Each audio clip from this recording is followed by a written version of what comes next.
106 miles to Chicago. We got a full tank of gas, half a pack of cigarettes. It's dark, and we're wearing sunglasses. Hit it.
Good evening, Chicago. This is your host, Jerry Vasilatos, welcoming you to another Friday night edition of Chicago Corner. That was the scene in Logan Square where half a dozen fascists marched through there at 10 p.m. escorted by the Chicago Police Department. Also, I hope you all noticed that they had the thin blue line flags, which are all about supporting the police department. Let me bring this back up real quick. There you go. How about that?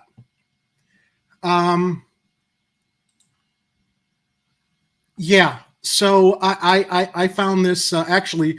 My co-host, Mr. the Venerable, Mr. Edward Heller, found that for. Oh, yes. I got to get mine out.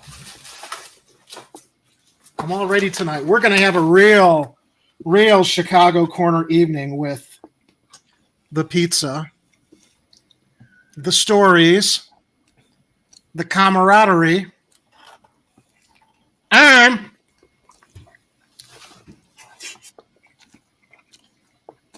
the Miller Genuine Draft. My news brother, Ed. How are you doing this evening?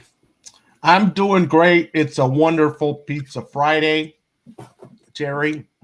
But after seeing this, I mean, Nazis. I hate Illinois Nazis. Illinois Nazis, yes. As a matter of fact, you know who else really, of course, I should have had this queued up, and I thought I would. And, of course, here I am scrambling to go through our little drop-ins. There's just so much here on this panel to juggle. It's just, where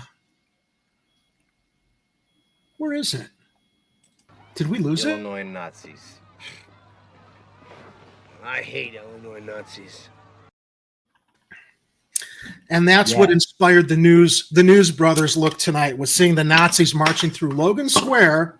The News Brothers. That's pretty good. Well, actually, I can't take credit for that. I was doing a Hardlands media show with Kit 2 weeks ago, and I forgot who it was in the live stream who said that Kit and I should come back on as the News Brothers. But given the fact that we're not in the studio anymore, sadly, and I'm sure I'll be back on a Tuesday broadcast. I just haven't scheduled yet since a lot of stuff is in motion. I decided the News Brothers can be all of us, not just Kit and I. And since we are specifically exclusively Chicago, I figured I would introduce it tonight, especially in regards to sharing that story about the Illinois Nazis marching through Logan Square. Oreo's just joined us, but yeah, I mean, this is, I mean, listen, it's humorous on one hand, right? But it's also, obviously very, very disturbing that we still have Neanderthals anywhere, not just in Chicago, who think that it's like acceptable to march through the streets as Nazis, as fascists, and great. They've got their right to publicly assemble as long as there's no violence going on. But, look at this, man. It's still here. We still have backwards thinking people who are racists, bigots. I would also go off into misogynists. People who think that other people are lesser than them. People that feed into this social construct of dividing us against each other instead of realizing we all need to come together. Yeah, it was a great turnout here. All six of them showed up. Isn't that great? All six of them showed up there, Jerry. Wait, there's seven. There are seven. Okay.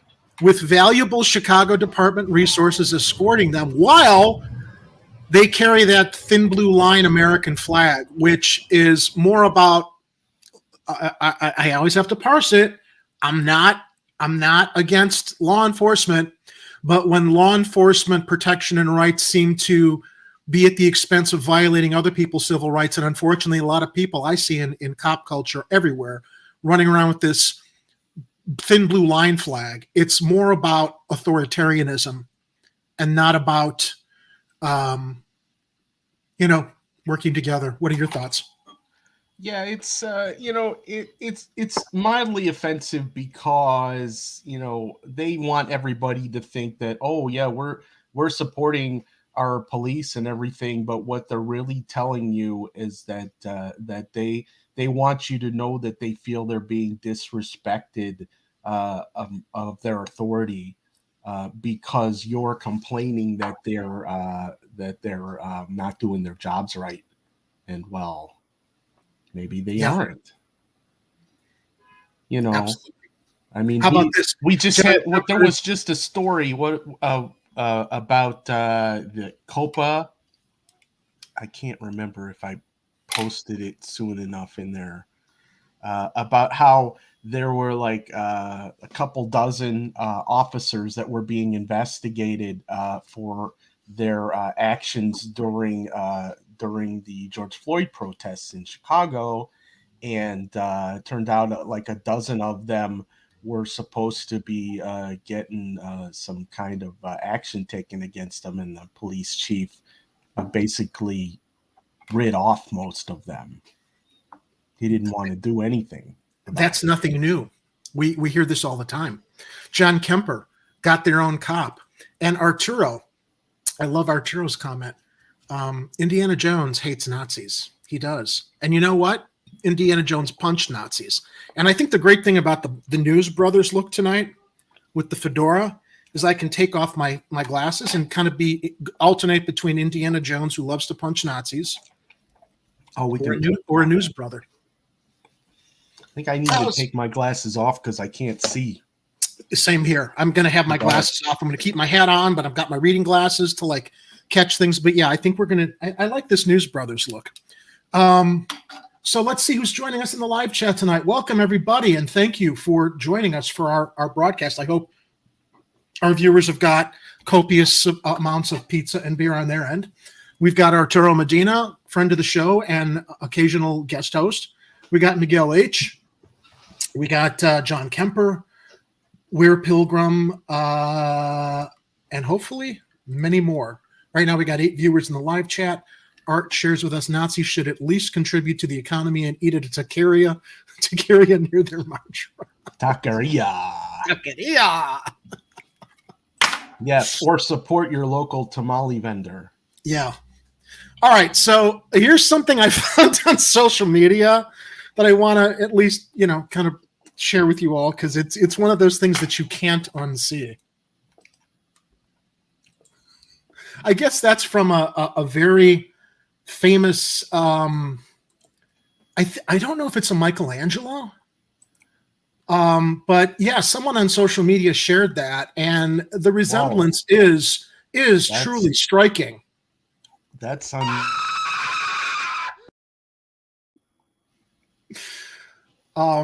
in the irreverent spirit of the show, I just figured since I couldn't unsee it, the rest of you shouldn't unsee it either.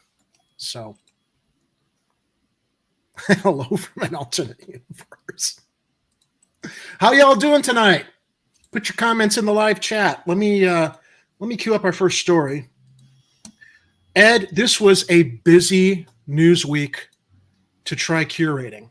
A lot of stuff happened, and I think the first thing I really wanted to bring some attention to was the fact that we were all watching, you and I think some other people in the Slack were watching this week's city council meeting as it was happening live.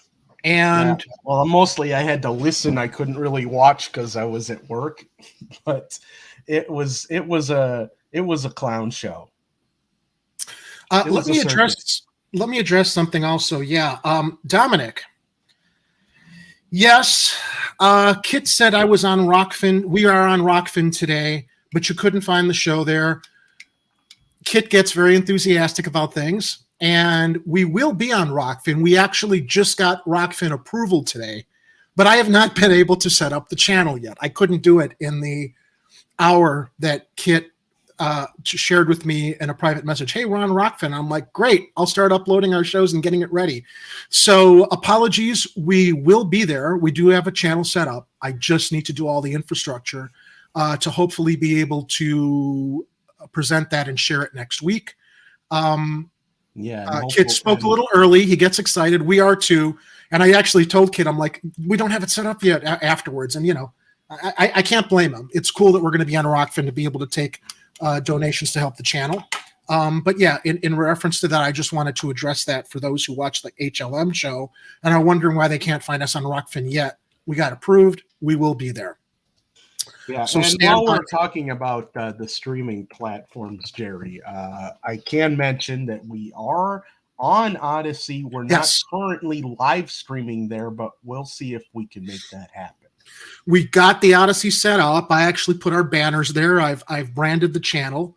And that's the thing. It's like I wanted to have Rockfin and Odyssey both ready at the same time, all set up to say, hey, everybody, now you can find us there. So the surprise got a little spoiled, but it's not a big deal. It'll be great to have everything launched at the same time. As Kit likes to say, we're doing a lot of stuff behind the scenes here to get things ready. So that's just the update on that. But back to the city council meeting. I was listening too, and I think it started at 10 a.m., right? And literally by 1 o'clock is when they actually started getting to city business, because they spent that first 3 hours blowing each other. Yeah. Should we pull up our Discord so we can remember all the stuff we were commenting about? If you can find it on that, yeah. Can you bring that up? Because I've got so many screens up on this end. Let me see if I can find it in here. It was a blow.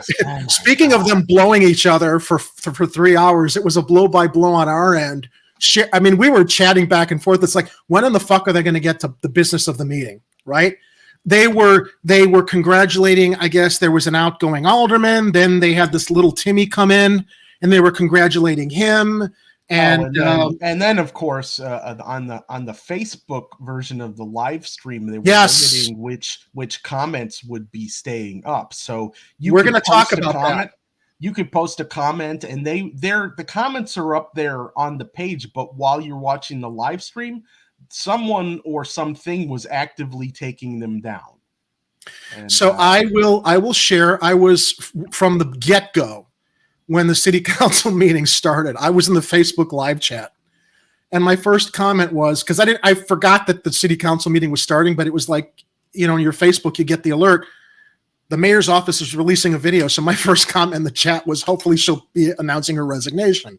Because I like to heckle our public officials because they earn that heckling. But the city council meeting got started, I can go ahead. Sent you a link from where the conversation starts, and it appropriately has the graphic you in our Slack made. Yeah. All right, I'm opening Slack on this end in the hopes that I don't. Or actually, that was 11:57 a.m. Okay, so that wasn't even. No, that was maybe an hour in. But I think it was crazy because all they were talking, they were basically just congratulating each other and welcoming the new member and saying farewell to the old members. And they would basically, they're sitting in their seats with their masks over their faces. And then they would get up to the microphone and take the mask off. And I'm like, okay, so standing in front of a microphone will prevent your exhaling from reaching people? Is that what's going on there? I'm like, it was ridiculous. And it was for 3 hours. That's what struck me. 3 hours of this bullshit of them backslapping and glad handing each other. I mean, I really thought it was embarrassing, and it speaks to the fact that this is why we get nothing done here. And I am scrambling to kind of get stuff up on this end. Hang on a second. I don't want to lose my screens. I realized there were some other windows open that we don't need. There we go. And my Slack is reloading. A lot of system resources being sucked up here. But yeah, so they were, and so here, so you know what? Before we get to the comments back and forth. Okay. So here's what happened. I actually have some of these screens up. So let me see if I can make sure. So here's what happened. Be patient, everybody. I'm jumping. Okay. So here's the first thing so I'm posting my comments, and then I'm realizing, wait a minute, they're not showing. And then I get this message. You can't use this feature right now. We limit how often you can post, comment, or do other things in a given amount of time in order to help protect the community from spam. You can try again later. I beg your pardon. What did you say? If you think this doesn't go against our community standards, let us know. Well, you know me. I did. Where is it? I wrote them and I said, I was posting critical comments of Mayor Lori Lightfoot during today's city council live stream, many of which I screen grabbed to prove I posted them. And I only captured this screen grab. But this is the other thing that came up. I was apparently violating community standards. And this is all going to go somewhere, people, so bear with me. These policies come from feedback from people on Facebook and the advice of experts. These policies include different views. I was being accused of bullying and harassment because I was heckling her.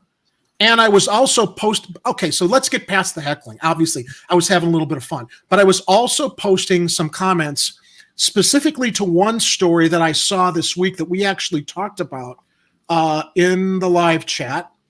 I'm sorry. Jerry, before we get into that. Yeah. Can we talk about bullying and harassment on social media platforms? Yes. Just for a second. Okay. Those policies are supposed to be for individuals who are members of the website. They are not there to protect public officials. Public officials need to be on a different in a different type of what's the word? They have to be treated differently. They have to be held. They're supposed to be held accountable. Plus, there are laws that mandate if you are a constituent, and I'm actually identified as a constituent when I comment in Facebook chats for live streams from our local elected representatives. Apparently, it's against the law for one of our representatives to decide to censor or restrict what we share on their social media pages, because we're supposed to be able to give them that feedback. So while I'm in the Facebook chat for the city council meeting and my comments are disappearing, that means there's somebody on the other end. And I don't think it's at Facebook.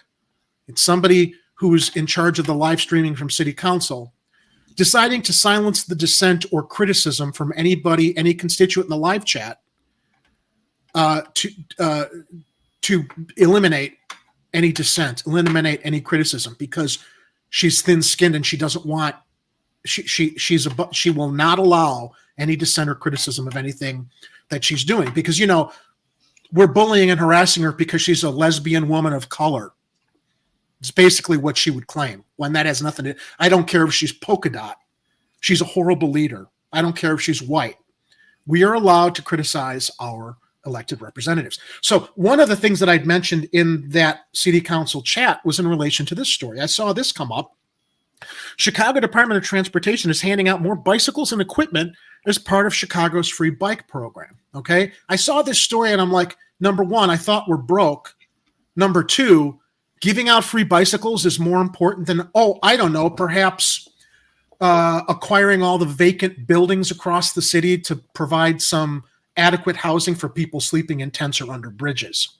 That was the one comment that I, past beyond the heckling. I was just like, why is CDOT doing this instead of paying attention to our other problems? Look, the CDOT thing, handing out bicycles, that's to like curry voter favoritism for votes. That's what that's about. Because, we have money. So and you know what? That was not heckling. That was a legitimate criticism. Boom, disappeared. And, this isn't everybody, despite the fact some people might claim this. It's not all about me. Let me zoom in here. Here was a comment that I managed to capture before it got scrubbed. Lightfoot blocked me on Facebook because she can't handle the truth. So it's very, very clear that Lightfoot's flunkies, I guess, at the city council, I don't know, the media control where they live stream the city council meetings, are actively eliminating comments that are critical of the mayor beyond the regular heckling. Well, you know me, Ed. You know what I did after this? I went to the ACLU and I filed a complaint. At ACLU, Illinois. Now, I probably will not hear from them because they're very, they're I'm sure overlogged with the amount of complaints that they get. But I figured just on principle, on behalf of myself and anybody else on Facebook that makes comments in Facebook chats at city council meetings or any other municipal meetings, the fact that we are being silenced, the fact that we're being censored when we are sharing legitimate concerns is a First Amendment civil rights violation. So I have not heard back from the Illinois ACLU yet, but I shared with them, hey, I was commenting on the Chicago City Council meeting. Some of my comments that were critical of the mayor got scrubbed, disappeared. This is not about Facebook policy. I was not bullying. I was not harassing.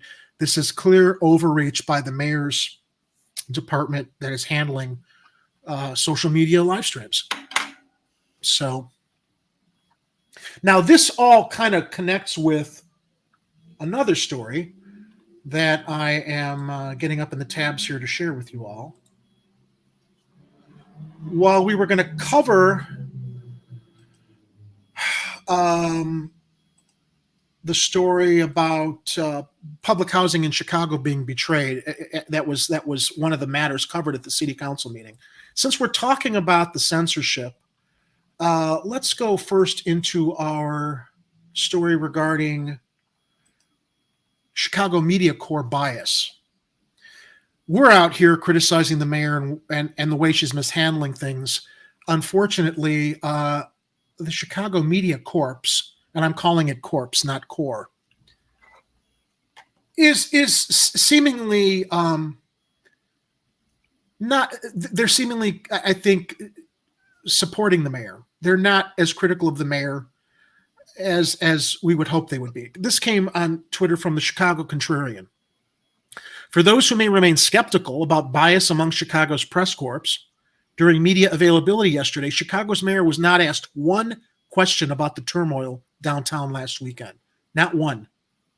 Chicago media has become Lightfoot's cheering section. So let's go to the video.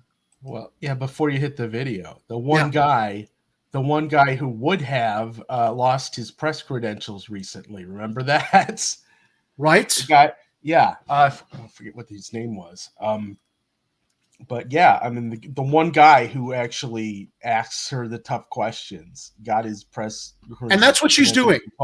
She's a dictator. When you and you know what, perhaps, Ed, maybe the reason she didn't get challenged at this particular meeting is because members of the press corps were worried about losing their credentials the same way.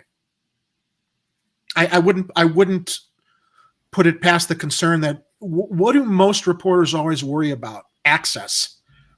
If Rahm Emanuel was notorious for his thin skin, and basically shutting interviews down. When someone was asking him, why are you sending your kids to a private school instead of sending them to Chicago public schools if they're so great? My kids are off limits. No, they're not. This isn't about your kids.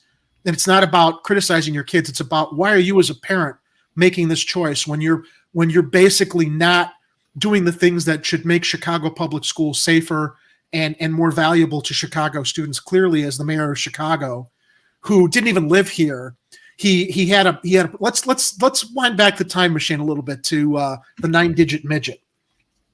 The 9-digit midget. Before you get there, William J. Kelly was the journalist. And okay. He's suing Lightfoot. Good. For revoking his press credentials. I don't have the money to sue her for what happened on Facebook, but I'm hoping the ACLU will at least be responsive to what I'm pointing out to them, as well as what other people are going through. Rahm Emanuel, to wind back the time machine, was able to run for the mayor of Chicago. He wasn't living here. He was in Washington, but he owned a house in Ravenswood that he was renting to somebody. And despite the fact he was renting that property to somebody, his wife had her wedding dress and some other things in the basement, right? Ironically, there was a Chicago Sun-Times newspaper machine in the basement that you really can't purchase. So there was some question as to, like, where did Rahm get that Chicago Sun-Times newspaper machine that had newspapers of Obama winning the election? Anyway, so Rahm used the fact that he had the Ravenswood home as the means by claiming he was still living in Chicago after getting rid of the tenant and basically being installed as mayor, right? Because Washington didn't want him anymore. So they basically, Washington's gain getting rid of him was our loss. No, Rahm did all the damage he could do in D.C. He got rid of the public option. He basically made a transition to a national health care system impossible. And you can also thank his brother for that, probably, since he's a doctor. It's a gigantic machine with a bunch of cogs, and all we need to do is find a way to dislodge them. But now they're all like doing everything they possibly can to get away with everything. This guy, wait, hold on. Point. You got to take him that way so he doesn't cover you. This guy right here, we can't do nothing about him. He's in Japan now. He is. Although, I don't think he's quite out of our reach. I take responsibility for what happened because it happened on my watch.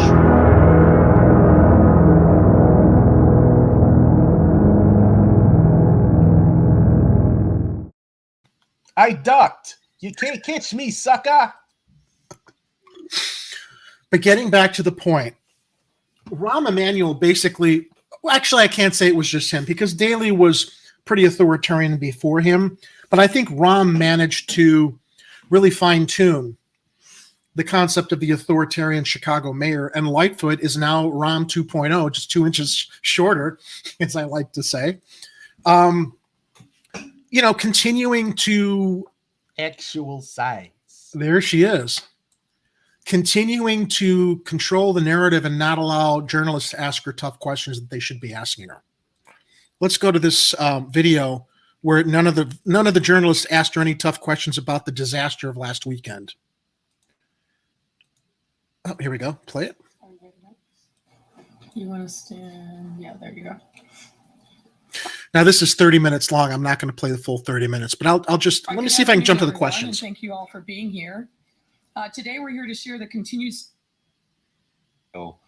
development, but for the bigger picture, what can you say to people who've been listening to this debate about soccer fields and housing in general, who are saying, but we're still getting promises, but we've been getting them for 20 years, and that it still doesn't seem to be moving, that there always seem to be some other excuses or things that are slowing things down? Well, I wouldn't call it excuses. I mean, if it was easy to solve the issue of affordability, we would have solved it. When I came into office, by most estimates, we were down about 120,000 units of affordability. I think we've made great strides in addressing those challenges, not the least of which is our announcement last December that we were going to commit $1 billion to bring new affordable projects to all areas of the city. And you've heard me say this before, to really take some specific concrete strides to break down the segregation that has plagued our city. You know what, Ed?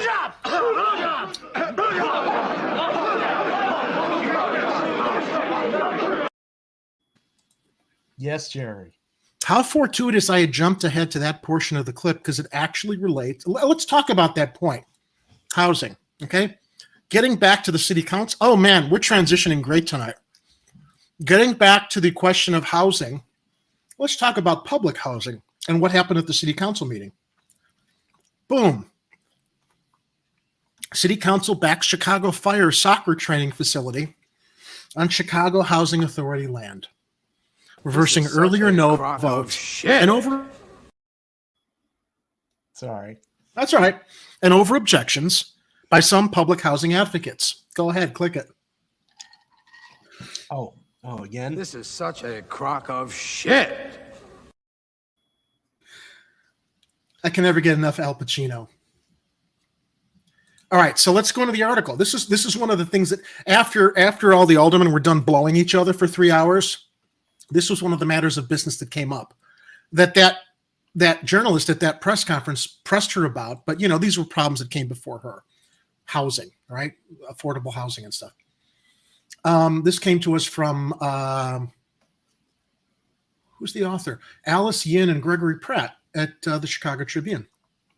Members of the Chicago City Council rejected, then approved a controversial plan to install a training facility for the Chicago Fire soccer team on Chicago. Wait. Rejected.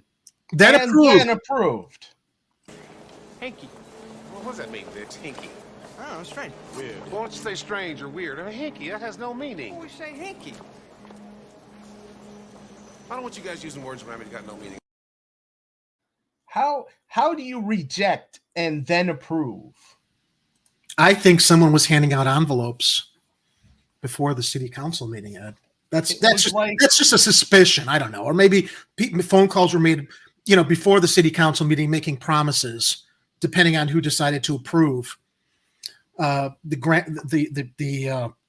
passing of this land along. So the controversial plan to install a training facility for the Chicago Fire soccer team. Now, remember, that's a private sports team on Chicago Housing Authority land. And we talked about this 2 weeks ago, how there were land swaps and Target and other big businesses, big corporations got land and traded land with the CHA that is land that can't be built on with multi-unit housing. But, the land that the CHA gave away to these big businesses and corporations was far more valuable. It was these properties were much more appealing in areas that they could build their Target stores or anything else. Now they give away land for a soccer team. An extraordinary reversal that highlighted the power mayors have to implement their agenda. The zoning committee voted 7-5 Tuesday to turn down a revised proposal for the pending development on the near west side. But in a surprise move, Chair Alderman Tom Tooney, 44th, decided to reconvene the panel less than 24 hours later to hold a second vote. Yeah, that's not corrupt as hell. Hinky. Well, what does that mean, Vince? Hinky. Oh, strange. Weird. Well, why don't you say strange or weird? Hinky, that has no meaning. We say hinky. Collect your torches and go!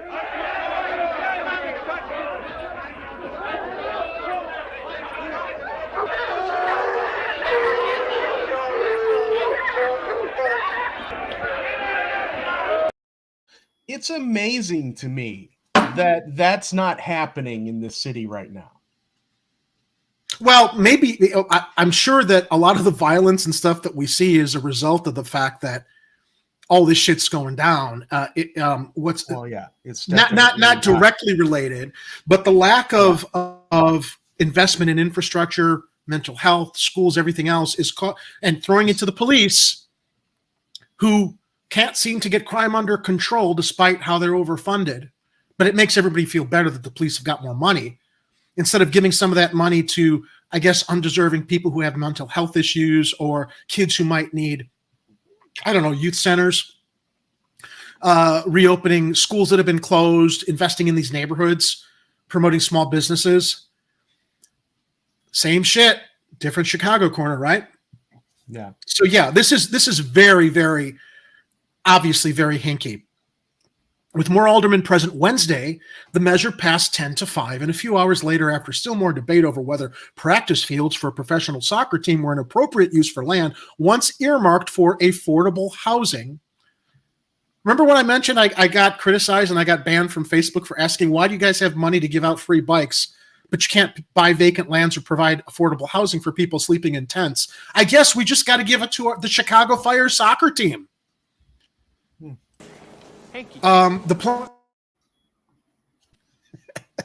The plan passed through the full council by a 37-11 vote. The proposed 24-acre, $80 million complex would be built where the Abla public housing complexes once stood. Plans call for 2 hybrid grass pitches and a goalkeeper pitch, an underground heating system, a sand pit, 3 synthetic turf pitches, 1 with an inflatable dome for use 6 months of the year, a 2 to 3 story office building, an auxiliary structure for maintenance and storage, and a parking structure for 147 vehicles. Do you think that any public housing that may be approved anywhere else would have any of those luxury items attached to? You know, Jerry, I have an idea. We could repurpose this inflatable dome and some of the office buildings and, and the underground heating system for the homeless. We could give them homes in a dome. Home in a dome. Home in a dome. Hashtag home in a dome. Proposed by the News Brothers. But the plan's advancement wasn't a smooth one.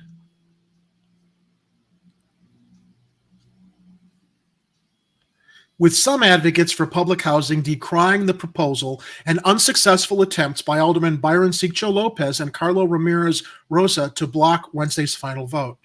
In this proposal, land that is promised for desperately needed affordable housing to predominantly serve the needs of Black families will be given to billionaires, with negligible benefits for the thousands of families of color seeking to live in Chicago's opportunity areas. A group of opponents, including members of the Chicago Lawyers Committee for Civil Rights, wrote in a letter to the city's Planning Commission. On Tuesday, it appeared those cries were heard by a block of progressive aldermen who helped scuttle the plan's advancement. Alderman Maria Haddon of the 49 said the CHA was not fulfilling its promise to add more affordable housing. We had news earlier this year of a colleague of ours, right, who had been on the CHA wait list for 30 years and finally got a call, she said, referencing 20th Ward Alderman Jeanette Taylor. Quote, I have a lot of residents in my 75% renter ward here in the 49th who are on the CHA wait list. We're dealing with record levels of people experiencing homelessness. It's just crashing around us. So it's concerning to me to see such sluggishness. Taylor herself referred to the viral story on the council floor Wednesday while criticizing the CHA's slow progress on its, quote, plan for transformation to revitalize public housing. The plan for transformation has failed. They absolutely have not built any housing, Taylor said. CHA has a responsibility to not only come to the council, but to do something different. They haven't done what they're supposed to do. A fan reacts during a major. This is what we're going to get there. Where is it? There we go. And rich people who can afford to watch soccer games.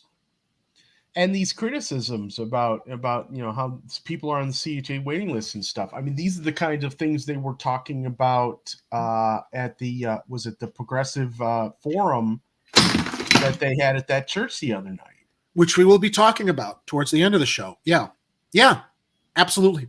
So we have just a brief preview. We have at least 3 candidates running for mayor who want to deal with this CHA public housing problem. The fact that the rest of the city council is so blatantly corrupt to even pass this, it's just offensive. I want to you shared the video of that progressive debate that I did not get time to watch in its entirety. I was actually dealing with some other things here, but I have a feeling. Did you get to watch most of it? I watched a good portion of it. I didn't really take notes, but and I'm sure. Let me see if I can find them on here. There was literally, because you'll be able to. You can watch it. There was so much news this week, everybody. I wanted to be able to watch it and take notes, but it's honestly there wasn't time. And believe me, I had time this week while I was home to curate stories that Ed was sharing and looking at stuff. But one of the interesting things that also came out of that, on a separate note, let me share this with that progressive candidate debate that Jamal Green, Cam Buckner, and who was the other candidate that attended? Was it what was his name? Brandon somebody. Okay. Apparently Lori had some of her minions outside that debate passing flyers around touting her progressive accomplishments. Dude, I'm telling you, we're living in an alternate reality. We are living in the reality where Steve Rogers did not return all the Infinity Stones after Thanos' snap. Yeah, we could still fix that, Jerry. How? We just got to borrow somebody else's time machine. Great Scott! I mean, we could talk about flux capacitors all day, but the reality is we just got to find one guy who created a time machine, didn't do anything to try to change the past, and lets us borrow it to do whatever we need to do, as long as what we do in the past doesn't affect the fact that he'll still create that time machine. I think you're onto something there, buddy. That avoids the whole paradox problem, which I know all of you in the live chat have been concerned about. So let's go through this flyer that she was handing out. I mean, we're jumping all over the place. There's just so much to talk about, but what the fuck? I mean, it's all connected. So Mayor Lori Lightfoot's progressive accomplishments. She's kept her progressive campaign promises, which ones, and shaped many more initiatives to address long neglected issues. Her platform has encompassed. Could you imagine standing out that debate that she wasn't invited to, thinking you can continue to bamboozle people the way she did when she first ran before she showed her true colors? Excuse me, Jerry. What? I kept all of my progressive promises. I brought in the light. I had a double beans. I'm pretty sure I promised double beans. I had plenty of transparency in my obstruction to transparency. I did lots of things, Jerry. And I'm fairly certain that I promised NASCAR. Didn't I promise NASCAR? No. I'm going to share with everybody what her accomplishments have wrought. So, excuse me, Ed, while I take us off for just a moment.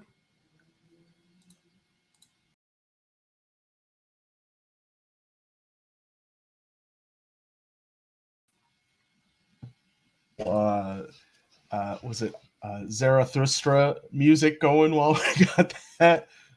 Da da da. All right, let's get back to the signal. All right, so here, first, number one, economic development and justice. She raised the minimum. She didn't raise the minimum wage to $15 an hour. Rahm Emanuel introduced that during his first term, and it took 6 years for it to come into play. Now it's $15.40, and even higher for airport workers. She created one of the largest universal income programs in the country to support 5,000 working families with $500 monthly, and it's means tested, is what she forgot to mention. And it wasn't even her idea. Of course not. She stole it from some alderman who wanted to do a better version of it, but then she had to basically take all the credit for crumbs.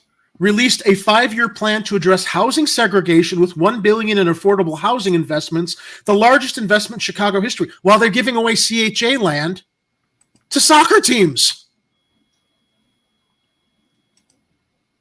Created the Mayor's Office of Violence Reduction to drive a proactive approach to preventing violence and supporting impacted communities. Expanded the Narcotics Arrest Diversion Program, which redirects people with substance use disorders away from the criminal justice system and into medical treatment and rehabilitation. Yeah, On immigration. That was also not her idea. I love this. On immigration. I love it, especially given the optics of what happened last week. She eliminated the carve-outs in the welcoming city ordinance and terminated ICE access to citywide databases to ensure that the city remains a safe place for immigrant communities while she buses them over to Burr Ridge without telling the mayors there that they're being bussed in because we have nothing here to help them. Or she doesn't want to deal with it. And then they'll get quietly transported to Gary Airport and shipped out, as Kit has predicted will likely happen. That was a segment on Show 2 Fridays ago. And let me also say, everybody who's watching who's not in Chicago, first of all, welcome and thank you for watching the show. Yeah. I shared with Ed before the broadcast, I was speaking with my friend Shane Coughlin in New York of Kerberos Media, who has directed a lot of his friends in New York to watch the show, because what New York and the rest of the country is getting about what's happening in the shit show that's happening in Chicago, they're getting it filtered. Yeah. Shane was telling me, nobody had any idea what's going on there because the regular media we're getting outside of Chicago isn't reporting on it. I'm like, well, that's what Chicago Corner's for. I had another friend on Facebook share with me. He watches the show and, he wishes we had more viewers, because we're onto something here, reporting the real bullshit that's going on. That's not partisan. This is not partisan. So do we. We also wish we had more viewers. So please share the show. Share the show. Please, everybody, whether you're here in Chicago, and I know a lot of you already have, and you've probably you've probably utilized all the sharing you can, exhausted all of the people you can share our show or our links with. Mm-hmm. But, in light of the fact we're a small YouTube channel, we've got 1,500 subscribers that I'm very proud of, because when I came on the show last year, I think we had 400. So we're growing it. We're attracting more viewers. I know that Kid over at Hardlands Media has directed a lot of national viewers to us. Kira's joined our team. She does fantastic Tuesday broadcasts. She's brought her viewers and followers. So we're growing. But I'm very excited about the fact when I hear people from out of town or people who find our show are just like, we don't understand why more people aren't watching you. We're limited by this fact that we don't have an advertising budget. We're limited by the fact we don't have a marketing or a publicity department to get more people aware of us here in Chicago to report on this stuff that, she's banning reporters and taking away from credentials at her press conferences from covering or asking tough questions about. Yeah, and we're a small team. We have jobs. We're 3 people. Well, most of us have jobs. I have one. Hooray! And they take up some of our time, so we can't spend 24/7 trying to do the social media end of this thing. So we appreciate any time that our audience can help us out there. If you're participating in a chat on another live stream, or if you're in a Facebook group or Twitter or Instagram or something, and you think that something someone else has posted is relevant to something we're doing over here, let them know that we're here. We've got a website. It's 99perspectives.tv/Chicago Corner, or you can go to Chicago_Corner. Those both work now. I fixed it. It works. Twitter account is Chicago Corner TV. I believe that's the same for Facebook. And did we link that to Instagram recently too? Right, Jerry? Yeah, I just created our Instagram. It's Chicago Corner TV. So we're trying to get out there. We're trying, we're putting our Chicago tentacles out there. Oh wait, you may not approve of tentacles. I don't approve of your methods. Yeah? Well, you're not from Chicago. And I do thank you, Kathy, for the dollars that you throw at the stage while we're dancing up here, doing our civic responsibility, commenting on the news. And also, I also want to clarify, because I had one critic on Facebook say, you guys are acting like journalists. It's like, no, we're not journalists. We're commentators. Well, I credit everybody who's. It depends on who you ask. Kira's a journalist. I give Kira credit because she is trained as a journalist. I'm not. I'm just some big mouth with an opinion. And we credit the journalists whose stories we share so that we can comment on them and analyze them. we are news commentators, and in that sense, we are a kind of journalist, but we're not investigative journalists here, although occasionally we do look for answers when we're trying to follow up on stories that we're covering here. But yeah, the real people doing news. We would have a heck of a time doing this show if they weren't doing their job. So thank you to everyone, especially places like Block Club Chicago, all the local news channels that are actually doing the investigative reporting instead of just reporting what they're handed on a sheet. You know, it's good to make sure that wherever you are, whether you're in Chicago or any other city all over the world, that you have somebody who is doing proper journalism to hold people accountable. I'm happy to just identify myself as a commentator and pundit. I will not take any credit for being a journalist. I like interviewing people, and I like sharing stories that I think are important that we talk about. So, but yeah, I'm not. Yeah, everything you said. Now, John Kemper shares, they broadcast us as the crime capital of America. That I know, but they don't hold this bitch at all accountable. And as I've said in the past, I'm not being a misogynist. I used to call Rahm Emanuel a little bitch. Okay. So the problem is that when everybody looks at Chicago as the crime capital of America, and they think that, oh, here we go. All right. Stand by, Kathy. Where is she? We have to go to the special folder. Here you go, babe. Oh. Is that me gold? What the hell are you? I'm a leprechaun, me dear. Here, this is what you're looking for, right? Look, my eyes, startling, help! I'm the leprechaun. Garth, I'm the leprechaun. Cool it, okay? I'm the leprechaun. Stop it, all right? Don't try and steal me pot of gold.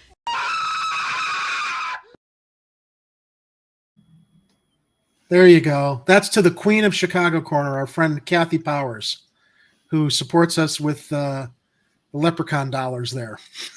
But getting back, I thought I hit it. But getting back to my point, though, that John Kemper made about we're I guess broadcast as the crime capital of America. People don't understand why we're the crime capital of America, and there it is. Thank you, Ed. That's why we have civic leaders who are completely negligent in their responsibilities. Yes, fiddling while Rome burns is the colloquialism. We have not Rome. Do we have billions in TIF funds or millions? I'm about to make. Well, that's a great question, Jerry. The mayor has a slush fund that she literally only uses when she wants to develop stuff downtown, and maybe here and there divvy out in very, very small crumbs to different wards and aldermen who, there you go. She doles out to aldermen that Brown knows her. So, what's the point I was making? We've got funds to do the stuff that we talk about here on Chicago Corner, whether it's expanding and reopening the mental health. And we're going to get to the whole mental health clinic issue later, as we always do in regards to a story that came up. But the funds are not going to support the people in our neighborhoods, John, as you know, are abandoned. Kids are abandoned.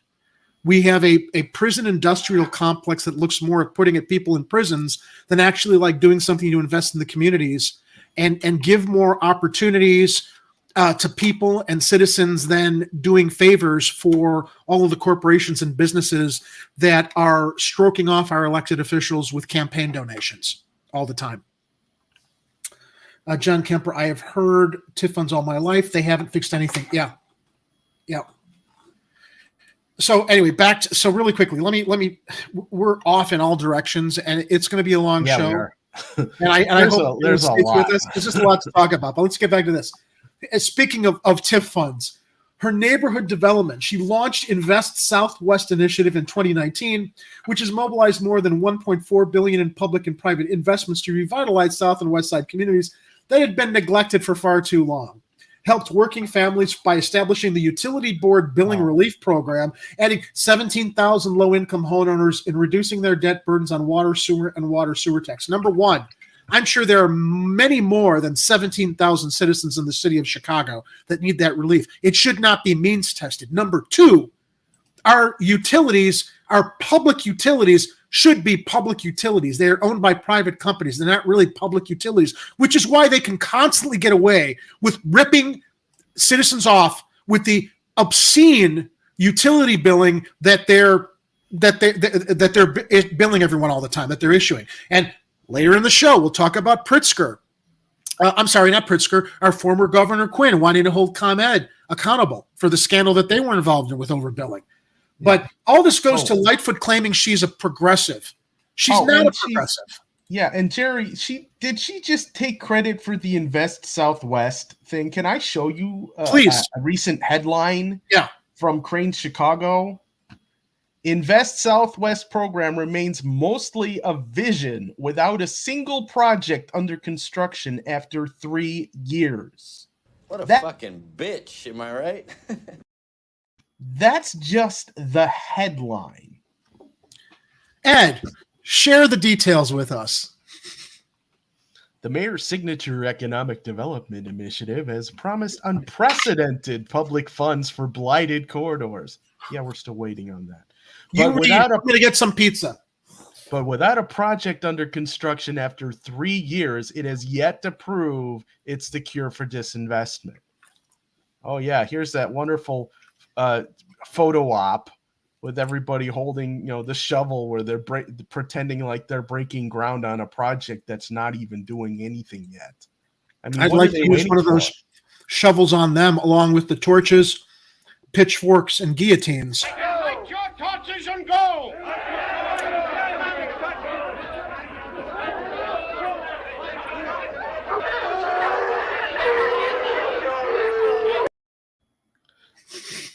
Yeah. When developer AJ Patton surveys the empty storefronts, vacant lots, and crumbling facades lining a 3-mile stretch of Chicago Avenue between Humboldt Park and Austin, where nearly a third of residents live below the poverty line, he sees a nascent showcase. I got to interrupt you. Quick thanks to John Kemper. Thank you for the $5 super chat, John. We will stay busy. We will not stop. We will not stand down. We are here to do our civic responsibility, broadcasting, commenting, and sharing what's really happening in this great city that's made great by its citizens, not its representatives, elected representatives. But go ahead, Ed. Yeah, and our citizens need to be pushing these representatives a lot harder. So, hold your reps accountable. They got elected because people voted for them, not because they are entitled to that position. Anyway, back to the story. He sees a nascent showcase for Mayor Lori Lightfoot's signature initiative to spur investment in blighted South and West Side neighborhoods. Starts with a proposed $27.1 million mixed-use complex with 44 apartments at Chicago and Central Park Avenues, one of several projects induced and heavily subsidized by Invest Southwest. Now, we could go in. You guys can catch the rest of this. Yeah, you can catch the rest of it. I mean, I wanted to give you time to read it because I'm glad you found it. Because it's stuff like this. She's taking credit for things that haven't happened yet, or things that aren't doing what she promised that they would do. And well, let's get time. The city's still crumbling. Let's get to her last two progressive claims in this flyer that she had the gall to have her toadies distributing outside this progressive candidate debate. Let me scroll down. Oh, let me bring it back up here. That's what she said. All right, here we go. Police reform. Police reform. Oh. She established the first independent civilian oversight body for the Chicago Police Department. Negotiated a historic fraternal order of police contract. That's why Catanzara is constantly, who's a fascist anyway. Two fascists, two authoritarians on different ways. That's why Catanzara's like, claimed he was going to run for mayor, and he's got the fraternal order police who can't stand her. But she's going to act like she's a friend of the police department because she claims she negotiated the historic fraternal order police contract that includes accountability and transparency reforms, like requiring the investigation of anonymous complaints, preventing the destruction of disciplinary records, and protecting complainants against retaliation. How long has it been? We reported on this like a month ago. I can't keep track of all of these utter contradictions to her claims here, where it was taking like years for, was it COPA? When she's talking about accountability and transparency reforms, these are constantly argued in city council and not moved forward. Yeah. That's the point I want to make there. She claims that she's negotiated this stuff, but yeah, maybe, but it hasn't. If it's been implemented, it's been really slow to implement. And in many occasions, it's being not prevented. They're trying to, they're trying to prevent it. They're trying to obstruct it. That's the word I was looking for. Yeah, she reformed them into a bigger force is what she did. Well, actually, I think their force is shrinking. They keep trying to recruit more officers because all the rank and file and the older officers are starting to retire and get out because they don't want to deal with what's coming.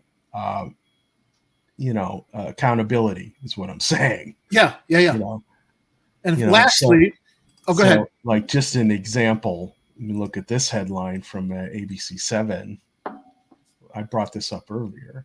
COPA urged 12 cops be suspended after George Floyd protests, but CPD superintendent fought back on the charges. I mean, I got. They're always fighting back. She introduces stuff. She introduces things that they fight back on. It's like what they said before with the first story we covered with the housing that all the aldermen were against. Then suddenly they approved it. They basically play both sides of it until they can implement their agenda for what they want while pandering and pretending that they're on the sides of residents and citizens. Lastly, before we get out of this, she announced the Green Recovery Agenda to lead on the Climate Action Plan, 100% renewable energy procurement, a citywide building decarbonization strategy, and a new utility franchise to support a green and equitable recovery from the pandemic. Those are her claims to being a progressive. Those are the mayor's claims to being a progressive, to at a progressive candidate debate that she was not invited to because we all know she's no progressive. What a fucking bitch, am I right? I love that. I love that. I know you're much more I know that you're much more what's the word? You're respectful than I am, Ed, but I can't help using that clip. I try to limit my use of that word. I know. I try to be a little more creative with my colorful metaphors. You're right. Usually they're bacon themed, which is why I say things like "what the sizzle." What the sizzle? Yeah. Oh, you're much more refined than I am. Getting back to the CHA story, which I don't think we really finished, but we can wrap it up here. At the end of the article, Anna McKenzie, a CHA official, told committee members Tuesday there would be no loss of affordable rental housing from this project, so our commitment remains the same. See, I'm sorry, I'm just not refined. The same is not enough. I'm just going to throw this in front of the other ad. Okay. Housing is what we do. McKenzie's, actually, I can take it down and just read the rest of the article. You keep that up. Okay.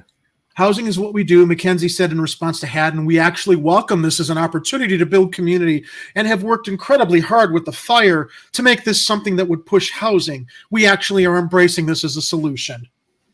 The city has a larger plan to redevelop land around the former Abla homes into a mixed-use residential and commercial area known as Roosevelt Square. The city would not have to pay anything to the fire should its deal with the CHA come to fruition. But the soccer team would pay out a 40-year lease with two potential 10-year renewals. The rent will depend on the latest appraised values. However, some aldermen were concerned the plan does not yet have a sign-off from the U.S. Department of Housing and Urban Development, which is usually required when using public housing agency-owned land for other purposes. So they're skirting, once again, what they want, they just will skirt around and figure out a way to use corporation counsel in the city of Chicago. I've said this many times that Chicago used to be populated by gangsters that used Tommy guns. Our modern day gangsters use corporation counsel to get what they want. And the fact that the U.S. Department of Housing and Urban Development has not signed off on this yet is just another example of that. Kathy, I just got to the top of the waiting list after 7 years. Karen Vaughn, a CHA spokeswoman, said in a Wednesday statement that the agency is submitting an application to HUD for a review of the Chicago fire plan. After that is complete, the two parties can sign the lease. Blah, blah, blah, blah, blah. All right. I mean, that we've spent a lot of time on that story, but we were able to transition into some other very, very relevant tentacles as it relates to our dear, dear, and greatly reviled mayor, Lori Lightfoot.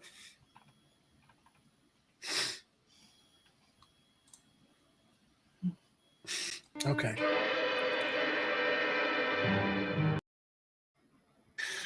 Fingers crossed.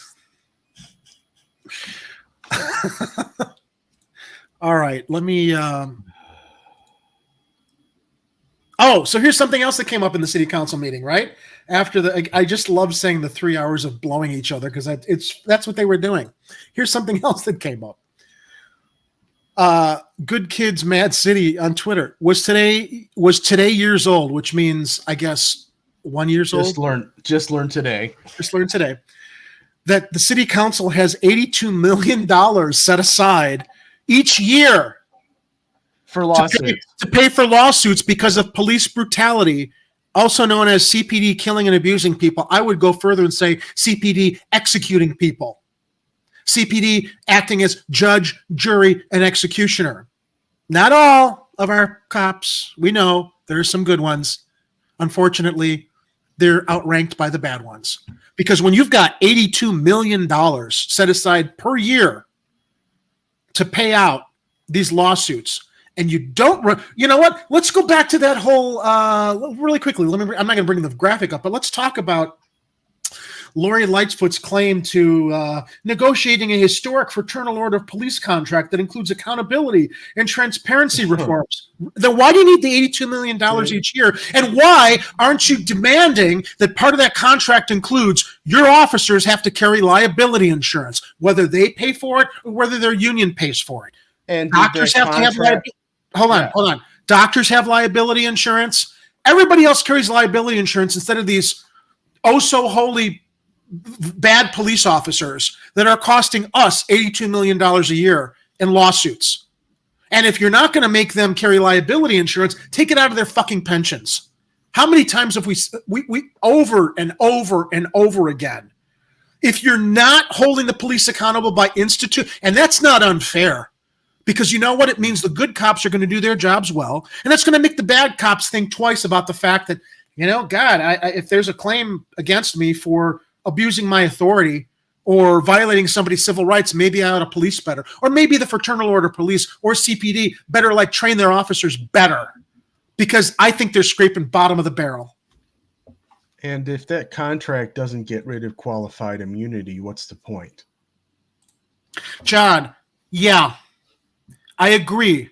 So it's hard for me. Look, I know a handful of good police officers, right? But you make a very good point. Good cops tell on bad cops. They do. They're supposed to. And when they don't, I would argue, to agree with you, they're complicit then. But then you have to wonder, what kind of a obscene system is in place that good cops who are trying to maybe make a difference in the system are that fearful of reporting on the bad ones that it could potentially affect their safety or their family's safety. And I will say this. I have spoken with a police officer, someone I trust, that basically speaks to that point. Standing up against the bad officers in your department can cause all kinds of problems for you on the job, which basically would prevent good people from joining the force in whatever limited numbers there are. And this. Do you know what a blood oath is, Mr. Ness? Yes. Good, because you just took one. Yeah, don't you wish we had more cops like that? The point is, I lost my point because the clip came up. Sorry. It was a good clip. That's okay. I jumped the gun on that. Yeah, that's all right. We're talking about, so yeah, when you're talking about a system that enables bad cops because the good ones are too afraid to stand up, and you know that the police department is scraping, I know what I was getting to. Police culture today, in my estimation, and I think that what we witness kind of bears evidence of this, is that they are there to enforce the law, not be questioned, not realize that they have a sacred duty to protect and work with the communities, not only fight the bad guys and not be held accountable when they get it wrong, shooting innocent people or claiming they're fearing for their lives because their one priority is to get home alive at the end of the night. We want all police officers to get home alive at the end of the night. No question. But that's not your number one priority. I'm sorry, it's not. I don't hear firemen claiming they fear for their lives so they stay out of burning buildings. I didn't hear doctors and healthcare workers during the pandemic say, I fear for my life, so I'm not going to treat COVID victims. When you're a cop, when you decide to take that job, you know that your life and your safety is going to be on the line. And while, yes, you should do everything you can to protect yourself, it doesn't mean bad judgment calls and violating the civil rights and just doing what you want to do without understanding your training and how it affects the broader scope of how people are going to look at you and how you're actually going to win hearts and minds and being like, yeah, the cops are actually helping us. Because right now, sorry, CPD, nobody thinks you're helping them. A handful might, because, you know, they want to feel good and feel that they're protected. It's the sense of security that everybody has going to the airport, taking off their belts and shoes, right? Oh, there's going to be no more shoe bomber. Oh, we're safe because they're checking our shoes and belts, whatever. We have it's a false sense of security. And I would also say, Ed, that what's sad is that, you know what would make CPD's jobs easier is for people like Lightfoot and our elected representatives to stop giving more money to the police department, because it's not stopping crime.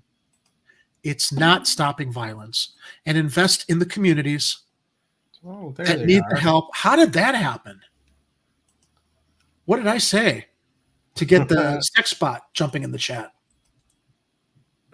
I don't know, but that's I just awesome. It's been a while. But if you did the proactive solutions we always talk about, then the cops would be able to do the cops wouldn't be on edge all the time, because there'd be less desperate people in this city. Anyway, I filibustered. Yeah. Well, and look, we've talked about this. You know, if you have stronger communities with more support, where you know, everybody in the community is helped, and they don't have to deal with all the problems that they have right now, you'll have less crime. There's no doubt. What's going on now? Obviously, they're going to have to deal with it. You know, we're not saying that cops should stop, you know, trying to arrest people that are breaking the law. We're telling you that they should stop getting butthurt when we complain them about the things that they're doing wrong, so that they decide that because we criticize them, they don't want to do their job at all. Yeah, and they think that they don't need to be accountable for doing the job correctly. Yeah, I mean, all right. You guys can't all be Batman. Well, here I am. And you shouldn't. I wouldn't bear that responsibility on Batman. They all think they're the Punisher. Oh, that's the other problem. That's the difference. Yeah, Batman. Well, you know, let's not get off. I know Kathy's going to tune out if we start talking superheroes and stuff and fantasy, right? But but realistically, though, cops do. So it's interesting that the cops have adopted police across the country, Ed, have not adopted the branding of Batman.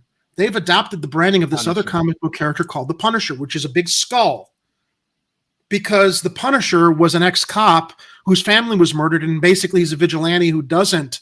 Who's not worried about collateral damage. He will kill and do whatever he has to do. It's a fictional character. But when you realize that the police across the country, that's the mentality they want to adopt. And it's like, no, that's not what being a cop is about. Sorry. Actually, being a cop is about being more like Batman and not killing people. All right. Yeah, we need the clip of Rob Schneider from Judge Dredd going, "You're misjudging me! You're misjudging me!" Yeah, she's laughing at us. I knew it was going to happen. Okay, but that's all we're going to talk about comics. That's it. It was just a little side note. All right, so speaking of corruption.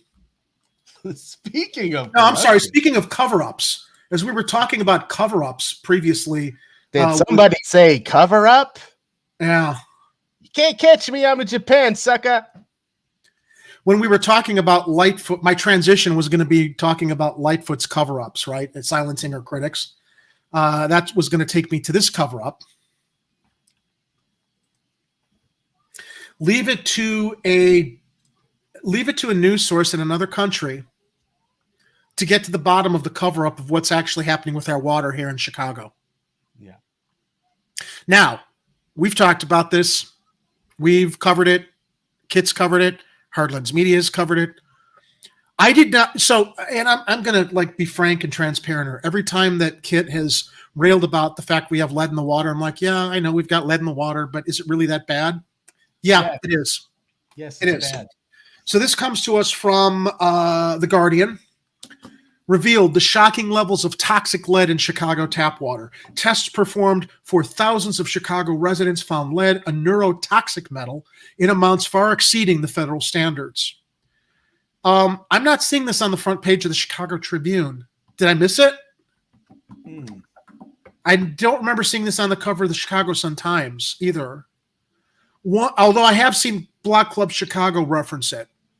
1 in 20 tap water tests performed for thousands of Chicago residents found lead, a neurotoxic metal, or at or above U.S. government limits, according to a Guardian analysis of a City of Chicago data trove. Yeah, they did their own water testing. I mean, that's crazy, right?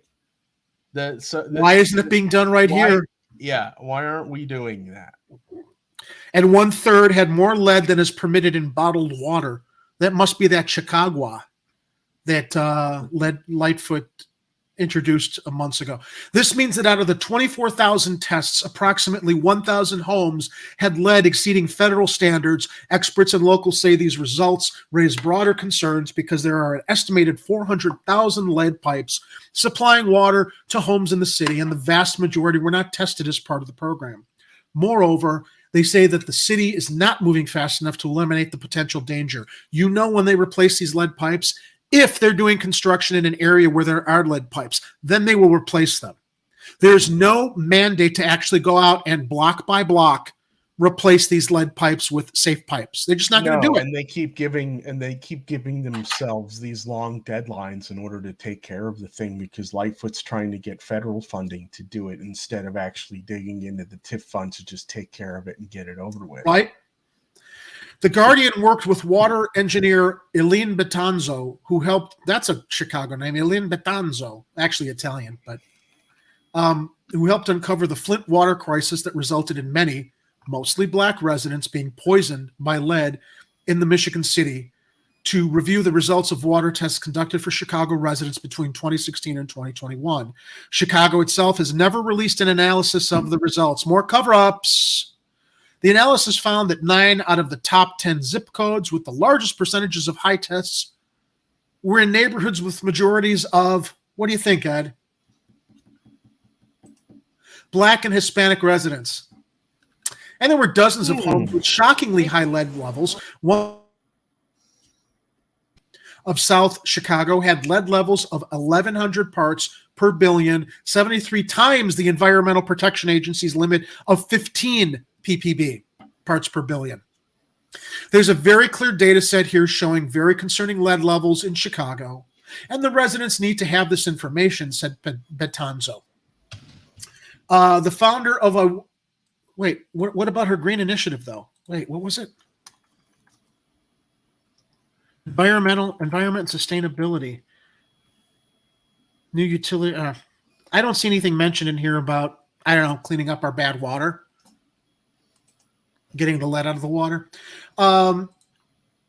This data shows lead well above the action level consistently at addresses across the city again and again and again. And it's been sitting here publicly available for years, said Betanzo. It's amazing. It's shocking, she added. Numerous studies have shown that. Yeah, there you go. Actually, I have a graphic for this, so give me a moment. Let me pull this one up. That's what she said. All right. Wait, how many parts per billion? Go back to the article. Chicago now with 30 parts per billion. Yeah, 73 times. Chicago now with 73 times the Environmental Protection Agency's limit of lead in your water. Now available in cans. Here's the map. Numerous studies have shown, even at low levels, lead can leave an indelible impact on young children and adults. Remember when Obama went to Flint, Michigan, and was sipping the water and saying, well, you know, we're all young. Sometimes we would eat a lead paint chip. It didn't kill us. It didn't hurt us. Yeah, not in the moment, but over time, it does. Yeah, the only person who thinks that way is someone maybe who was eating lead paint chips. Right. No, your parents told you not to eat lead paint chips. You disregarded them and ate them anyway. Once in the blood, lead can cross the blood-brain barrier and affect the nervous system. It has been linked to lower IQ levels, behavioral disorders, and worsening performance in reading and math. In adults, low levels of lead are associated with kidney problems and increasing blood pressure, which can lead to a host of cardiac effects. Now, I'm not going to blame the lead in the water, but I got high blood pressure, so now it's making me wonder. Chicago has an estimated 80% of homes with water connections made of lead, more than any other city in the nation, yet efforts to get it out of the ground and out of people's drinking water seem to be stalled in bureaucratic gridlock. Like everything else. Right. In May of 2021, Chicago's Mayor Lori Lightfoot condemned previous mayors for kicking the can down the road and failing to deal with the urgent need for pipe replacements. Yet, as of this month, only 180. Chicago can. I bet those Chicago cans are made out of lead, not aluminum. Oh, for the extra kick. We don't know that for sure. Allegedly, assuming. Yet, as of this, I'm speculating. Yet as of this month, only 180 of the city's almost 500,000 lead lines have been replaced. Only 180.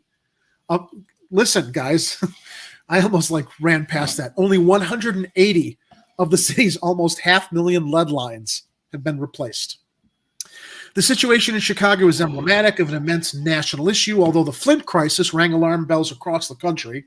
Estimates say there are some 10 million lead pipes still serving U.S. homes, meaning these homes could potentially have unsafe tap water. You know why we don't have the money to take care of our nation, right? Let's go to the private sector. Where's all that money that should be going to our own infrastructure going? I don't know, Jerry. I don't know, someplace that isn't here. I can't think of the name. I think it starts with a U. I found another graphic. I'm just going to throw it up real quick. It has nothing to do with. Well, actually, it does have kind of to do what we're talking about. Our economy, our failing infrastructure, the fact that the country's falling apart. Today's stock market, everybody. Oh man.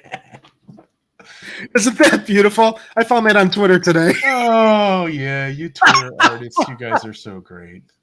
I love all the people on Twitter with their great, great graphics that they can share that we can steal and share with our audience here. All right, so let me get back to the rest of the article, though. Graphic back up. Now that I've fixed my computer, Ed, things are going much smoother. I'm running on all cylinders. There are different Go ahead. I haven't seen one little stream glitch since from your computer. Mine might have been glitching out when the memory problems, but I finally updated to Big Sur because I was on the older Mojave and I was worried about upgrading because it meant I was going to have to replace all my application, my program files, especially the ones that I download because I don't like using cloud services. Yeah, I'm over here, Jerry. I'm still using a TRS-80 running on BASIC. It's Tandy Radio Shack. It's the best technology ever.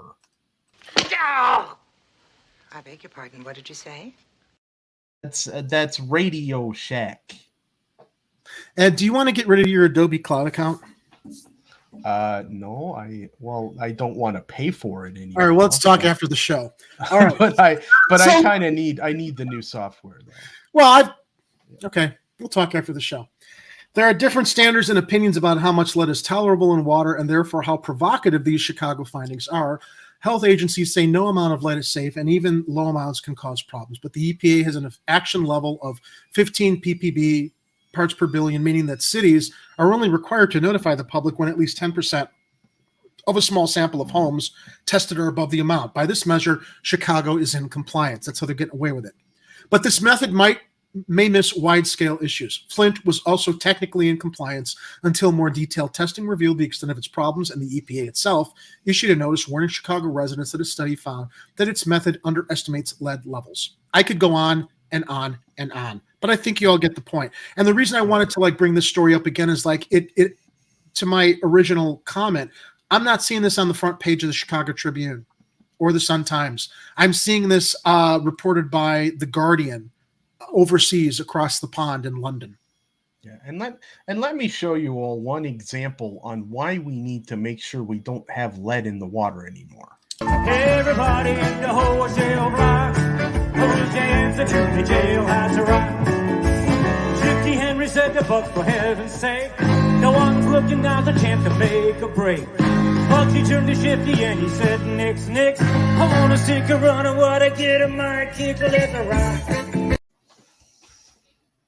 Yeah. Yeah. The brain damage there. That guy was a governor of Illinois.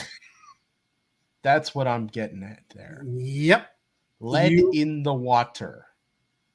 You're true. All right, so this next story is so near and dear to a topic that I like to talk about a lot. Another Illinois. And we have video with it that I'm getting queued up here. Sex bot number 2 makes its appearance. Welcome to the show. What are we saying? And, thank you for joining us. Is it my potty mouth? I don't know. It could be the lead. All right. Well, I just blocked him. Put user on a timer. I took care of it. Okay. All right. So this comes to us from I think it's WGN. We'll see in a moment. Here we go.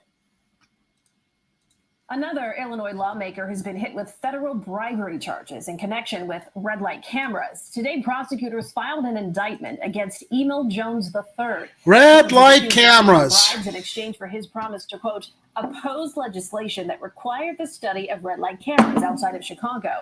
Prosecutors claim he agreed to vote against the 2019 red light camera legislation in exchange for $5,000 and a job for an associate. So what does that mean? What does that mean? For $5,000 to prevent that study from happening, to realize that a lot of the placement of these red light cameras is bullshit. How many rear end accidents happened? How many drivers that were probably coming to a quick stop? Because remember, it's in everybody's memory that they reduced the yellow light timing on the cameras on traffic stops all across the city, where they put these cameras so that, if you instinctively have a sense of how long a yellow light is and how much time you might need to judgment call through that intersection, you were getting nailed with $100 more ticket because the yellows were timed for less so that they could hit you with it. Here, this asshole over here decides he's going to pocket $5,000 to prevent the studies that have actually been reported by the Chicago. He means this asshole over there. Yes. He was. I didn't mean. Oh my God! I'm sorry. I know. You sorry. I'm a whole different kind of asshole. That's right. Let's go back into the. All right. Let's. You stupid, ignorant son of a bitch, dumb bastard! Jesus Christ, I've met some dumb bastards in my time, but you outdo them all. Get over there! We're talking about this guy. Guilty. Sorry. Senate President Dan I wasn't Harmon. talking about you, Jerry. I was talking about Longtime Senate President Emil Jones Jr. released a statement on his son's behalf. The charges brought against my son, he says, did not reflect the man he is. Everyone knows he is an honest, hard-working... Bullshit! Except when he takes $5,000 to fight the charges. He's going to fight the charges. He's going to fight the charges. Okay, so like...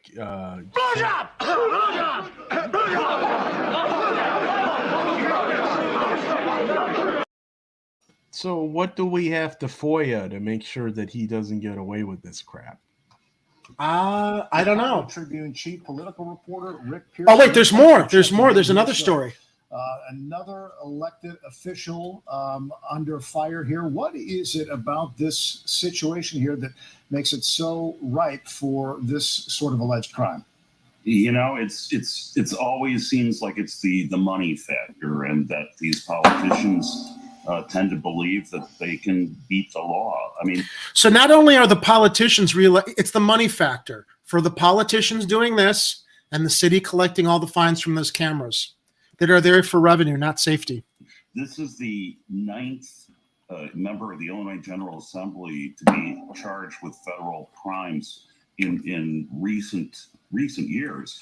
And in fact, Martin Sandoval was the late Martin Sandoval. He died of COVID before he served his sentence. He was the head of the powerful Senate Transportation Committee, which is where much of this safe speed red light camera probe of the feds really began. Mm-hmm. And in fact, some of the counts here against Emil Jones III deal with questions that the FBI asked him at the same time they were raiding Martin Sandoval's office for documents to charge him with. So Jones was on that committee too.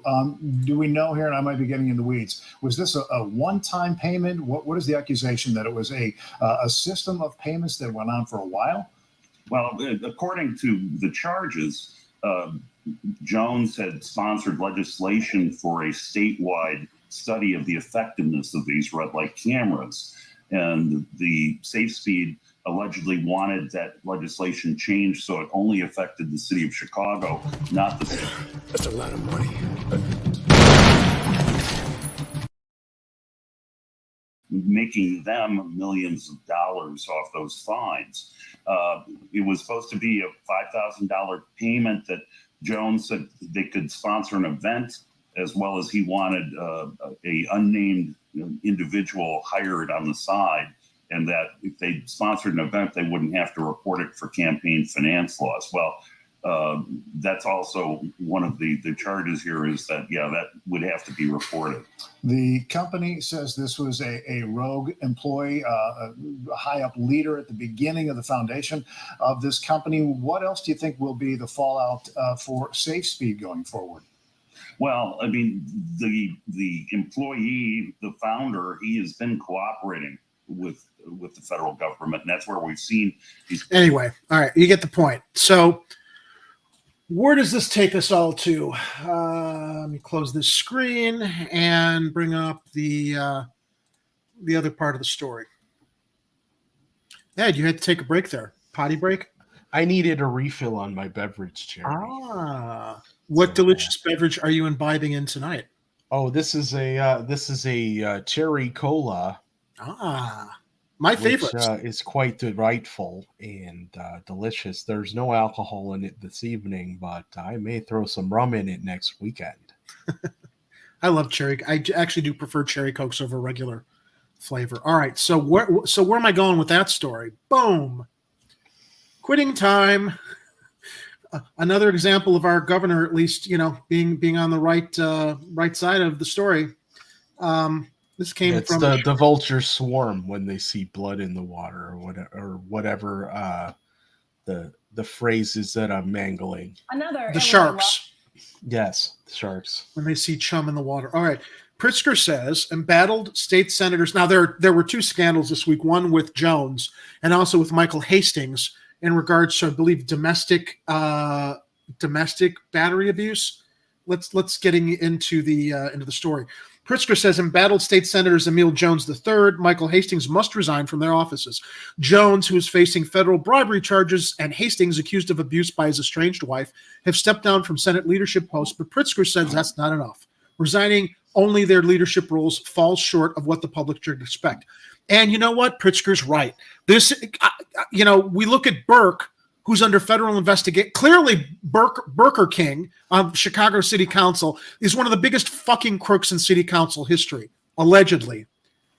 That this guy has got the chutzpah, the balls to stay in service on city council as these two assholes who have just resigned those positions without realizing, no, nobody's going to have any faith in you whatsoever at all now. Get out. Get the fuck out. Where is she, Ed? Oh. I got it. Both of these assholes. Get out. And don't come back until you've redeemed yourselves.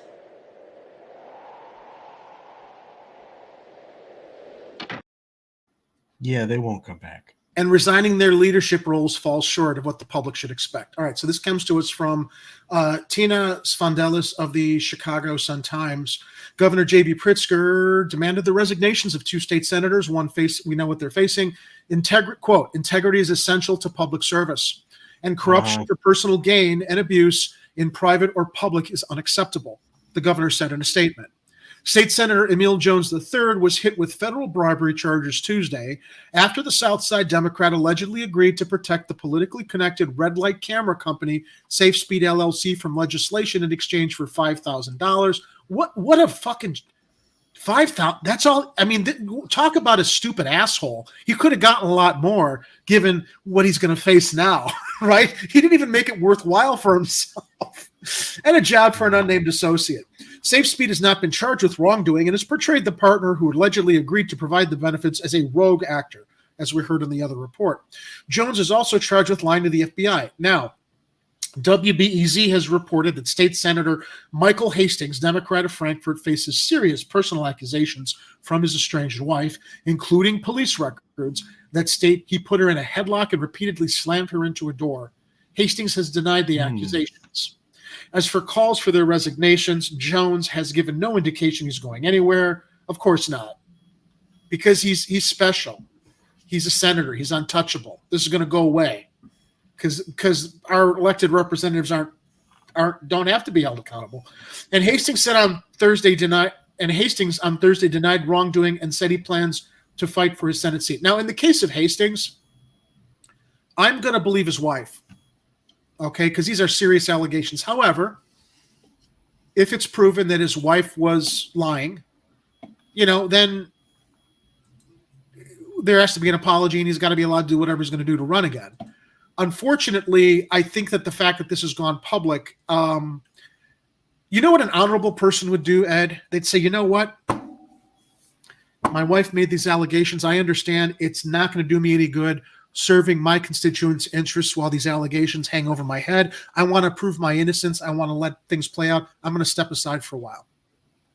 That's what an honorable person with integrity would do, which is what leads me to believe his wife's telling the truth. His arrogance and his unwillingness to realize how this specter is going to hang over how he can properly serve his constituents is a big problem. And to me, I mean, my gut says that, where there's smoke, there's fire. Both men have stepped down from Senate leadership posts but remain on the November ballot, with Jones running unopposed. But Pritzker, who's also running for re-election, is urging both men to resign from the state Senate completely. Quote, Senator Jones is accused of accepting bribes. I mean, that's a slam dunk. Get the fuck out. And Senator Hastings is accused of abusing women. Okay, Senator Hastings, why don't you take a time out? And if you're innocent, prove it. At which point people will probably embrace you if you come back out of a sympathy factor that maybe your wife was, you doing an Amber Heard on you, right? But they should answer the charges and have their day in court, but in the best interest of their constituents, these men must resign from their offices, Pritzker stated. Resigning only their leadership roles fall short of what the public should expect. I want to send a clear message to the people of Illinois. Corruption and abuse have no place here. Illinois Senate President Don Harmon asked for and received Jones's resignation as chair of the Senate Licensed Activities Committee. According to a letter Harmon filed Wednesday with the Secretary of the Senate, Jones also agreed to step from his unpaid positions. Oh, that's got to be rough, to step away from your unpaid positions as vice chair of the Public Safety Committee, which handles well, I guess in that case, he should step away. And Senate Deputy Majority Leader. Lastly, Hastings has not stepped down from his role as chair of the Senate's Energy and Public Utilities Committee, a post that pays him $11,098 a year in addition to his base annual senator salary of $72,906. Jones is still receiving that base salary, but is forfeiting the extra pay for serving as a committee chair. Neither Harmon nor the governor have the legal capacity to force a resignation, and a Harmon spokesman declined to disclose whether the Oak Park Democrat has personally asked either Jones or Hastings to step down. Lastly, this article goes on and on, but I'll just read one more paragraph. The gravity of the accusations required immediate action and consequences, which is why the Senate president demanded and received resignations from their leadership posts, Harmon spokesman John Patterson said. Now it's up to these individuals and their constituents to determine their futures. Hastings said the allegations made are baseless and without merit. I look forward to continuing to serve the best interests of the hardworking men and women of the South suburbs. If you really meant that, you'd step aside for a little while, is what you'd do. But your own power and your own authority and what you're getting from your job is more important to you. So, yeah, and clearly he didn't take Lightfoot's advice in avoiding all of these newsworthy stories showing that you're corrupt as hell when touting red light cameras, because for some reason, unbeknownst to us, we still have red light cameras in Chicago. Yeah. Oh, and I have a long segment that you guys can go find on the Chicago Corner channel about how those red light and any traffic camera tickets are illegal on their face to be issued. Because very, very briefly, state and city statutes say any ticket that's issued is supposed to identify the make of your vehicle to make sure someone hasn't taken your plates off of another person's vehicle. And you get slapped with tickets if someone stole your plates, because they want to match the make with the vehicle. And every traffic camera ticket you get identifies the make of a vehicle as other. If you get a ticket in Rosemont, they identify the make of your vehicle. They don't do it in Chicago, which means every fucking ticket that's been issued on its face should not be issued. And and many people have challenged those tickets, but it used to be that you can challenge the tickets on that level. And municipal, what do they call them? The judges, the traffic judge. They're not even judges. They're not city judges. They're lawyers moonlighting for the city to enforce the fines, is what they are. The administrative judges. They used to accept that challenge. Yeah, I had 2 dropped because you're right. The make's not identified on your ticket. It's not following the state and city ordinances. Then suddenly, after I shared that information on a Facebook profile called Beat Your Romcam Ticket with the ordinances listed, and people started submitting that to challenge their tickets, administrative law judges stopped accepting that as a challenge, because it was such an obscure little thing that they hoped no one would find out about. And then once people did find out about it and started bringing it up, well, they couldn't have that. Because what it means, Ed, is that every ticket issued by the city of Chicago during these traffic camera citations would have to be refunded. Yeah. Honestly. And the only people who can really get away with that now are these people. Right. The last thing that we need is to give people who are breaking the law by speeding license to go faster, which is what the Beal ordinance would do. And faster, notably, around parks and schools. The revenue is real, but fundamentally the easiest thing for people to do is don't speed in the first place. The revenue's real, Jerry. Very good catch. Thank you. I forgot I had that in there. Yeah, if you're the mayor or anybody else, she doesn't pay those tickets. I don't even think they get paid. And she's speeding through school zones. And Ed, as always, you know what what I have to say. Oh, my goodness. We're in the wrong branding. Stand by. And, of course, I got it. You know what I have to say about that. What a fucking bitch, am I right? All right. Your pardon, what did you say? Going to our next story.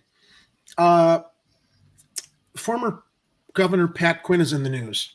Now, some are opining he might be running for mayor of the city of Chicago. I didn't dislike Pat Quinn. I thought he was a decent governor. I recall when he was governor, I had respect for him. He didn't seem to be involved in any major scandals. He seemed to be an honest player. And admittedly, maybe I haven't dug too deep into his record. I just know on the surface I was never that unhappy with him or concerned about him as I have been as people. Well, like he started. Well, he started as a vice governor. So I mean, he was thrust into the role. He wasn't elected originally. Yeah, and you know what, thrust into the role and did a decent job for as long as he was in there. So Michael Sneed reports from the Chicago Sun-Times, and this could be politically motivated if he's going to run for mayor, because and even if it is politically motivated, he's right. And I would hope that I don't know why someone hasn't made ComEd pay up by now. Could it be all the money that they're funneling to all of our elected representatives who are letting them get away with this shit left and right for decades and generations? The former governor says city should have played. Sorry, he was answering your question. All right. Yeah, he's right. Former governor says city should play hardball over deal to compensate customers for scandal. Watch for former Governor Pat Quinn, who is eyeing a mayoral bid to play city council moneyball this week on behalf of ComEd customers dollar dinged by the utility company's bribery scandal several years ago. Sneed has learned Quinn plans to file an ordinance with the city clerk this week seeking to leverage a major refund to Chicago's ComEd consumers bilked out of mega millions, which ended in a flurry of federal indictments 2 years ago. The key. Oh, yeah, that. Yeah, right? Why, I got a better idea. Why not seize ComEd, corporate democratize it, or give it the corporate death penalty for its crimes and seize the utility as a city resource. Done. You broke the law.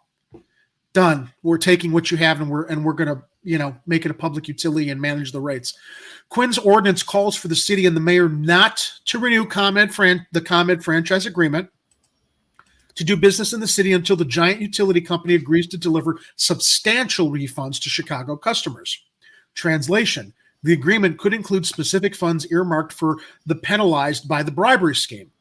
The city needs to play hardball with illegal activity, said Quinn, citing ComEd's $2 billion profit from a political bribery scandal begun in 2011. In a deferred prosecution agreement in 2020, ComEd admitted to wrongdoing and paid a $200 million fine to the U.S. government, which went into the U.S. Treasury and not the coffers of ComEd customers. A new ComEd franchise agreement with the city could mean refunds from $500 to $1,000 for Chicago ComEd consumers or businesses due to the consumer initiative in this ordinance I plan to propose. He added, that's $500. That's like 3 months of my electric bill. That's how bad the rates are here in Chicago anyway. Backshot. The Illinois Commerce Commission has ordered ComEd to give refunds to their customers totaling $38 million, which was based on the salaries and expenses given to ComEd employees involved in the bribery scandal. How do you use that as your baseline for the refunds? Buckshot. It's far from enough for a company publicly admitting wrongdoing, said Quinn. It ends up with only $4.95 being given back to the utilities customers, said Quinn. It's chicken feed. It's insufficient. I will add, it's obscene. And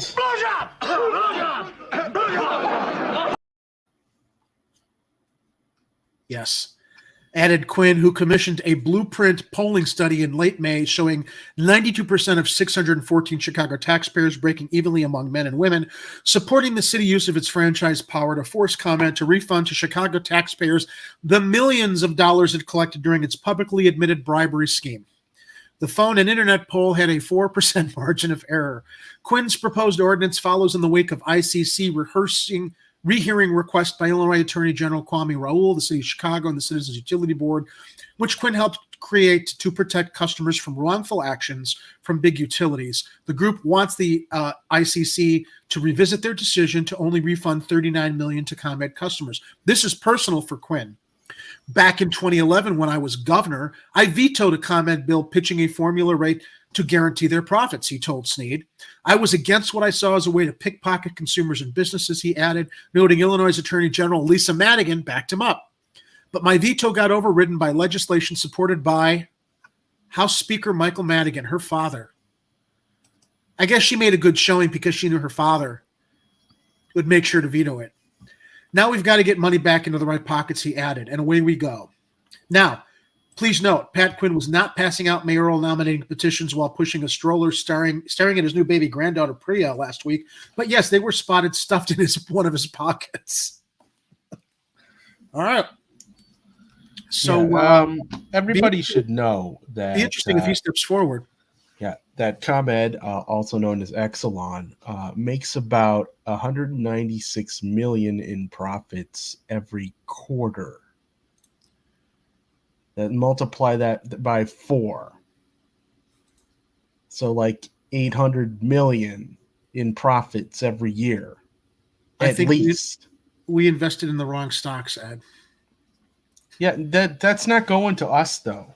That's true. That's true too. I don't know if it's going to their stockholders. Yeah. All right. And if you looked at Wall Street today, oh my God. A bloodbath.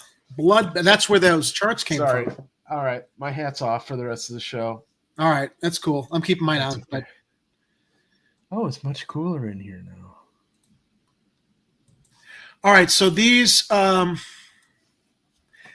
last couple of stories, I just wanted to share because I didn't want to share them because they're tragic. They are tragic, but the first one in particular, I think, has a lot to do with some of the points we talk about regarding mental health. Because when you shared this story with me, Ed, when it first broke, I didn't see it yet. What was at the heart of it was that this woman who took her nephew to Navy Pier and drowned him had a history of mental health issues. History. Let me see if there's video with this. There is video with it, so let me run it here.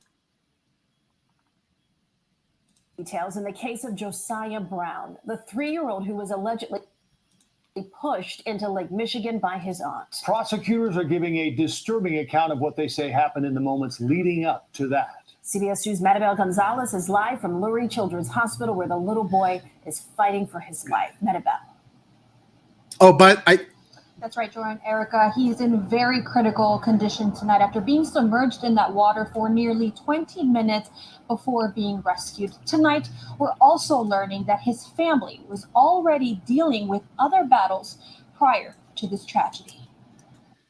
Victoria Moreno in court this Wednesday, denied bond and charged with attempted first-degree murder and aggravated battery to a child. Prosecutors say Moreno took her nephew, 3-year-old Josiah Brown, out of his home Monday without the permission from his family. They say Moreno stopped at a McDonald's first to get a Happy Meal. Then prosecutors say Moreno walked Josiah to the road near the water behind Navy Pier. As he got near the edge of the pier, prosecutors say Moreno pushed him with both hands in the water. We looked at what she was looking at, and we saw a little boy floating on his back. CBS 2 spoke with witness Ashton King Tuesday. She shared this photo of Moreno standing by police as they tried to rescue the little boy. Meanwhile, we're learning Josiah's family had already been dealing with a tough situation prior to this tragedy. Josiah's dad hospitalized, publicly sharing his battle with the heart condition through a video blog, where it's evident the love for his son keeps him going. In the meantime, it is touch and go for little Josiah. He's on a ventilator here, we're told, with swelling of the brain and bleeding in his lungs. Prosecutors today say that he's gone into cardiac arrest multiple times. Reporting outside of Lurie Children's Hospital, Maribel Gonzalez, CBS 2 News. Joe? All right, so I just checked. There are no updates to Hosea's condition. Yeah, I've been doing the same thing. There's no updates since a couple days ago. There are a lot of relevant. First of all, of course, I am moved to call this woman a fucking monster. Right? Who does that? Well, sadly, people with mental health issues. Or people on certain types of medications. Yeah. It doesn't condone or excuse it, but clearly this woman had a history of mental health issues that I guess she was under some treatment. Now, from the article, prosecutors said Hosea was at the family's Des Plaines home on Monday afternoon where he lived with his grandmother and another aunt. Moreno allegedly stole keys to the family's truck and took Hosea without telling other family members. This was a kidnapping by a mentally ill woman. Another family member became alarmed when she noticed Moreno and the child were gone. Moreno was not allowed to drive because of medication she's on for mental health issues. So, I guess doing what they can, not expecting she's going to steal the keys to the truck and take off with the little boy. The family was especially worried because last week Moreno had taken 3 children living at the family home to Navy Pier, also without permission. The oldest child, an 11-year-old, called other family members for help and told them their location. During the chain of events Monday, prosecutors said Moreno drove into Chicago, attempted to enter the Shedd Aquarium with Hosea, but could not because she only had cash. Shortly after noon, we saw what happened. Happy Meal, Navy Pier. Moreno stared into the water as the child was drowning. The red flags were there. She was acting very weird. I did have to tell the officer, listen, she was the only one here when we got here. She's just been acting off weird. I just don't know if she's off. Something's not right. Moreno did not ask for help and presented to not know the child when questioned by police. All right. So my point to share, first of all, you can't share all the best wishes in the world for this poor kid's recovery. Okay. Number one. Number two, I just thought what was really relevant here was that it certainly also throws another spotlight on the issue of mental health. It seems that this woman was getting some help if she was on medication. What, not enough? I don't know. But here's how I want to tie this into what we were talking about earlier in the show. Okay, because there is a connection to the mental health crisis, not only in this city, but the country, and how it affects this kind of behavior or crime. The documentary filmmaker I'm working with right now on the collateral damage to families who've lost children because of gun violence, whether it's related to gangs or crime, one of the things that she always points to, and I agree with her, is the fact that people engaged in violent behavior have got something wrong upstairs to begin with. Yeah, there's some people who choose to do bad things, but a lot of people who are engaged in violence and crime have got mental health issues. There's a stigma in this country to recognizing and acknowledging mental health issues, even more so to the point where, I don't want to say in this woman's case, because apparently she was getting help, but let's cast a broader net to all of the violence across the city committed by people who, I'm sure a large amount of them have mental health issues that are untreated. People don't know that they have mental health issues, as we've shut down mental health clinics and basically cut off the aid that people who might need mental health services can get. To, I don't know, maybe reduce some of the violence, maybe reduce some of the desperation, maybe reduce some of the acting out that the police then have to take care of. In many cases, unfortunately, over mismanage, and the cycle just continues and continues and continues.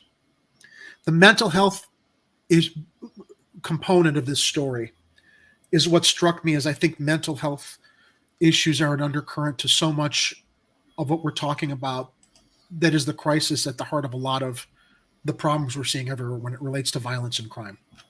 Was that too far of a stretch, Ed, to like try to make thoughts? I don't think so. I mean, I've known people in my life who have tried to deal with types of depression or other types of mental instability or issues with their mental health, and they've been prescribed medications that have mildly or more than or drastically changed how their behavior is, and sometimes you can notice it if it's just if it's something way out of character, but sometimes it's just a small little change in your brain's chemistry, and that certain types of internal thoughts are warped, or different types of inhibitions or things that you normally wouldn't do all of a sudden are options on the table.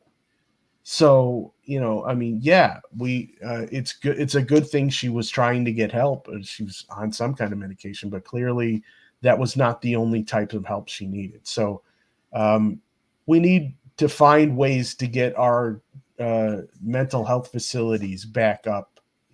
We need to find ways to get people who not only might need medications to deal with their mental health issues, but also might need, the actual people support, the types of professionals who can be there to make sure that you're not hurting yourselves if you're on a type of medication that might alter your brain chemistry. We don't know how these things are going to be affecting us, but we know that sometimes we can fix things with social programs. Sometimes we can't. I just wonder if this whole tragedy could have been averted. I mean, given the fact she was on medication, and clearly it wasn't a situation where they didn't know, but she had issues. The thing that stands out to me in the story is that they knew that this person was not supposed to be driving or operating heavy machinery. So clearly this medication is affecting their ability to function in a way that they should be concerned about. Now, whether they were aware that it would alter other types of behavior, we don't know. I mean, it was a kidnapping. They clearly didn't say, "Hey, you got free reign to go use the car." She acted out. Another reason that this kind of touches me is I don't want to go into too much detail, but I have a someone in our family. It's one thing if an aunt is going to take her nephew out for lunch and a trip to Navy Pier. It's another thing when she doesn't tell anybody they're going. Yeah. And you can kind of, it kind of brings it home when you hear about the kid having the other health issues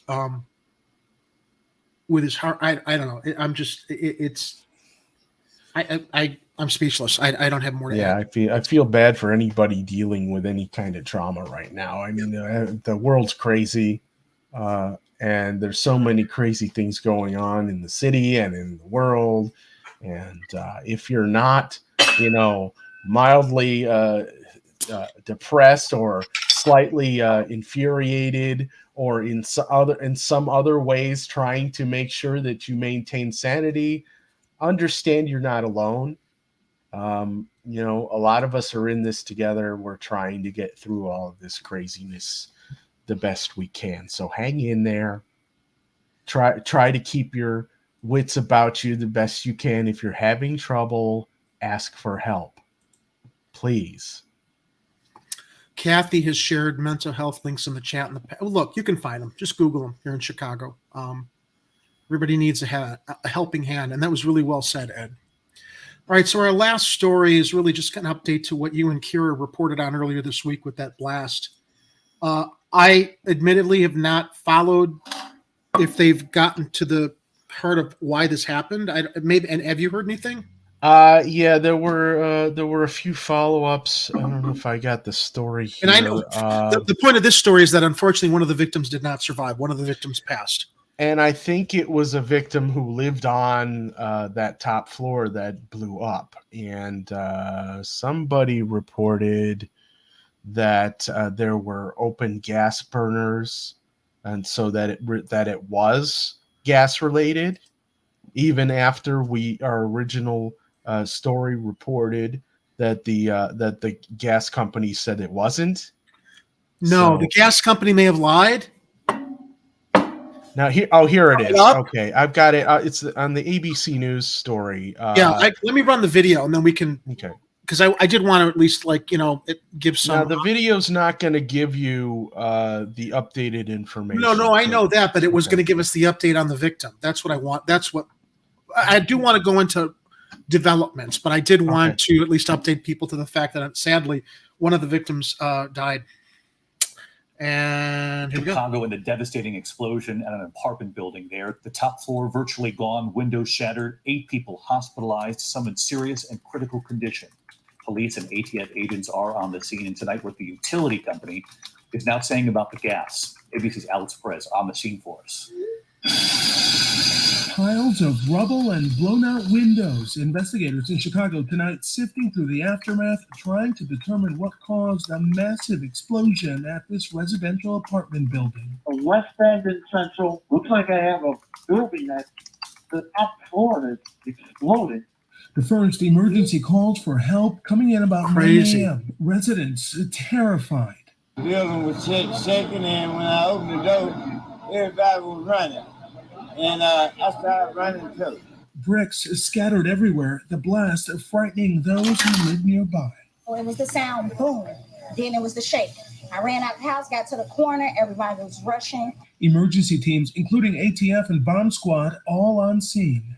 They had to shore up the upper floors to search for possible victims. In all, 8 people hospitalized, some with severe burns. Right now, we don't know what caused this incident. It's still under investigation. And David, if you take a look behind me here and look carefully, you can see there are crews up there still assessing the damage. Authorities are thankful no one was killed. The gas company here says they do not believe this was a gas issue. The owner of the building is cooperating with authorities as they work to figure out what went wrong here. David? Yeah, we're just lucky more people weren't hurt there, given that scene behind you, Alex. Thank you. All right, so we're going to turn now to Chicago and the devastating explosion at an apartment building there. The top floor virtually gone, windows shattered. That's going to repeat the thing there. Yeah, it repeats itself. Sorry, and I moved the camera to show Oreo. He's like grimming himself where that window was, but I guess I screwed up the video feed. Sorry, everybody. But yeah, so you're more on top so of the story, although the video in the story doesn't give the updated information, there is an article below. It says a man who was one of 8 people injured in an explosion that tore through the top floor of a Chicago apartment building has died, and authorities have determined the blast resulted from an ignition of natural gas. That's what's in the article on the page. That's not now. That's what I had another video. Let me see if I can find it here. The most seriously injured person had succumbed to his injuries. The fire department did not release the name of that person, who had been taken to Loyola Medical Center after Tuesday's explosion. Yeah, there was information about the guy. The Cook County Medical Examiner's Office identified the dead man as Shabron Robinson, 29, of Chicago. But an autopsy had not yet been performed on Robinson. The blast victim had burns over 90% of his body, and the department had learned Thursday that he had died. The investigators, as you said, determined the source of the explosion to be the ignition of natural gas, but the cause of that ignition remains under investigation. I mean, clearly, when we saw that happen on Tuesday, and knowing it's a gas explosion. I mean, well, we were speculating that maybe it was not, your typical gas explosion. So, hold on, here we go. I got a 40-second clip from before you run CBS 2. Before you run it, of course, okay. Let's hear. We just talked about the assholes at ComEd. The local natural gas utility, People's Gas, said in a statement that its service at the apartment was working properly. The company added that the natural gas piping and appliances inside the building are the responsibility of building management and or residents. There remains that is true. Yeah. Okay. Yeah. Is it? I mean, aren't there regulations that, I mean, aren't there regulations as far as like keeping those things up, building inspectors and stuff? I don't know. Yeah, well, let me share this one, and then I think WGN even went further into the guy who died, because it's an interesting story about this guy too. Okay, I'll let you do that. Oh, Tuesday's building explosion in South Austin. One of the 8 people hurt has now died from their injuries, and investigators are zeroing in on what caused that blast. The building's owner tells us a stove sparked the explosion Tuesday morning. He says ATF investigators told him 4 of the 5 burners in the unit where that blast originated were fully open. The Chicago has not confirmed that information, but they believe it was caused by natural gas. The person killed has now been identified as 29-year-old postal worker Shabron Robinson, a resident in the building. All the other victims have been released from the hospital. What a horrible way to die. Yeah. Very sad. But as Ed and Kira had reported on it when it broke, I just wanted to give an update on the fact that sadly one of the victims from the blast passed. So, yeah, I've got. And I should probably throw in WGN's 3 minutes in here so we could round out this story, because they had a little bit about the guy here. Hold on, let's see if I can. Okay, here we go.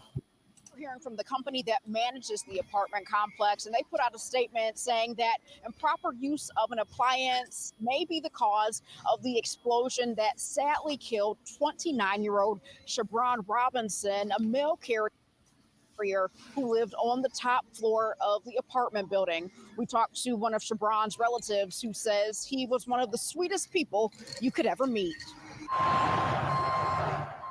On Friday afternoon, workers were removing debris and boarding windows up on the apartment complex at West End and Central Avenue that exploded on Tuesday. Tragically, 29-year-old Shabron Robinson, one of the residents injured during the explosion, passed away. Shabron's uncle, who goes by the name T, who talked to Shabron on just about every day, rode by the complex this afternoon, sharing memories. Sweetest person in the world, sweetheart. You know, if he give you the shoes on his feet, if he could. He says his nephew worked as a mail carrier who, when he wasn't working, loved to wear suits, ride motorcycles, and skate. This is an amazing suit. It is. That definitely is. That's a suit. Oh, man, I mean, it's so sad. I mean, these are the types of characters, amazing characters that we have in this city, and we just lost one of the good ones. Kathy, this is a good question. Actually, I was thinking about this the other day. I got to look up and see what's happening with James Kromelis, the walking man who was set on fire by that other piece of shit on Lower Wacker. I knew he was recovering miraculously, and as I was going over this about the man who was burned to death, I actually just thought about that. So we'll have to do an update on how the walking man is doing. Yeah, he's a senior, so it's got to be rougher for him. I think he had burns over 70% of his body from that situation. Yeah. Let's play the rest of this. He wore suits every day when he wasn't delivering mail. I ain't never seen nobody ride a motorcycle in a 3-piece suit. Officials from the Chicago Fire Department say an ignition of gas caused the explosion that killed Shabron and sent several other residents to the hospital. Urban Alternatives, the company managing the complex, says an insurance investigator was informed by the Federal Bureau of Alcohol, Tobacco, and Firearms that 4 of the 5 burners on the stove were fully open in the unit where the explosion originated. People's Gas shared this statement saying, "Our service to the site was working properly. There remained no reason to believe any of our equipment or any other part of our system was responsible for the incident." As a reminder, piping and appliances inside the building are the responsibility of building management and or residents. Reverend Alfred Howard, who lives in the apartment building next to the one that was severely damaged, was home when everything happened. He says he's grateful to be alive and is taking the time this afternoon to encourage and pray for people in the neighborhood. Okay, that's enough of that. Yeah. So, but yeah, we have an update. I'm glad that Kathy asked about walking man Joseph Kromelis. Did you find something? Breaking news. Oh, wait, we should use that. hold on. We got the breaking news button. I will jump over to it. So Here we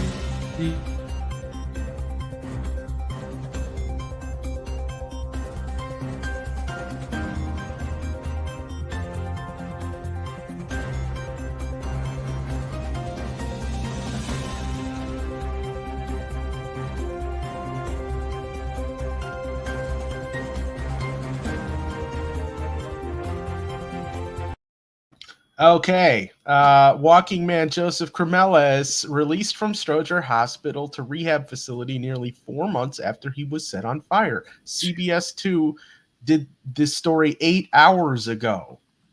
Wow. Talk about timing. Joseph Kromelis, known to many in Chicago as Walking Man, has been released from Stroger Hospital nearly 4 months after he was set on fire in River North in May. Cook County health officials confirmed he will continue to recover at a rehab facility. He expects to undergo additional surgeries as part of his recovery, officials said in a written release. He is grateful for everyone's concern and asks that his privacy be respected. Well, thank heavens it's still tough recovery he's got ahead of him, but wow. Thanks for that update. Yeah, so as we come to the end of our show, I have two little things I want to share. I wasn't going to share this, but I was in the Slack and I'm like, yeah, what the hell? Let's bring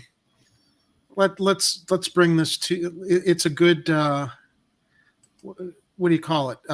Start to finish here. So Ed shared this with me.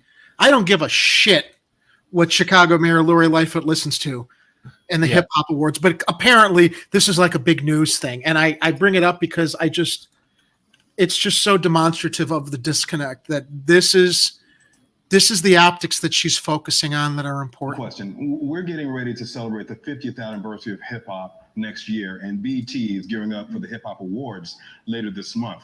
What are some of your favorite hip hop groups and artists? Who is Mayor Lightfoot bopping to and rocking out to at the cookout? Bopping. Well, I'm old school, so I primarily listen to old school R&B. But I also recently kind of gone back to my high school years, listening to Sugar Hill, Curtis Blow, some of the really original rappers, Salt and Pepper. I mean, those are some of the folks that I was. If I had been mayor, I don't have time to reflect on what I'm listening to. My city's on fire. Yeah, Emmanuel did this too. They had him on. She's such a celebrity whore, though. Now it's all about her celebrity. It's all about her celebrity now. Is being part of being mayor. It's like what's the expression that Hollywood is for beautiful people and politics and Washington is for ugly people? But they're both celebrities, and she's clearly just completely embracing the celebrity aspect of political culture, the celebrity aspect of culture as a politician. I was going to reduce that screen. So the last thing I want to share, which upbeat maybe. I just want to, and I'm glad you shared this because I forgot about this, and I need to go sign up for it or make sure that I did sign up for it. The deadline for Illinoisans to claim nearly $400 in Google biometric information settlement. I'll run the video.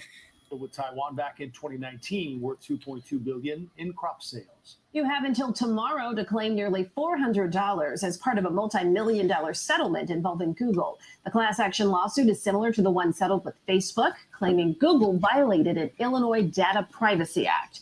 You're eligible if you appeared in Google Photos between May 2015 and April 2022. Google has denied any wrongdoing. Yeah, so if you most get that cash. If you have like a Gmail account, you probably got an email about it, and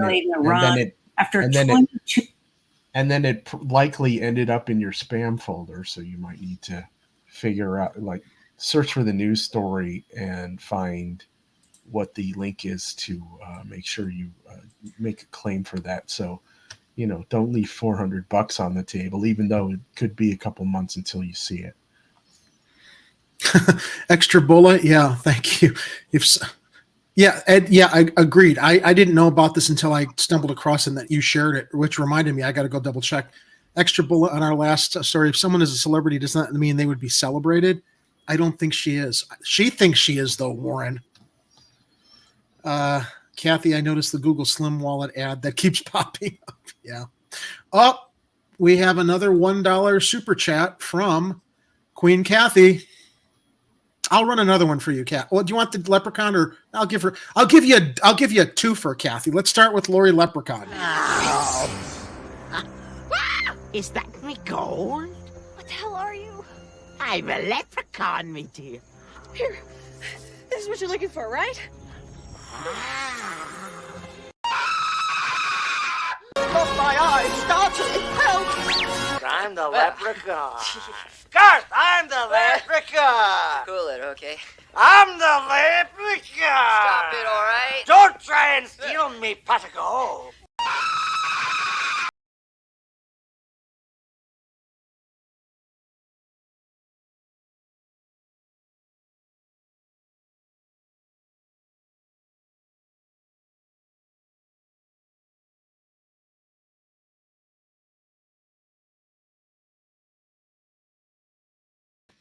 Hope you like that, Kathy. And yes, there she is. I'm going to take Ed. Well, no, you know what? We're at the show close now, so we're going to. Yeah, thank you. Good. No, the other one was better. No, other one.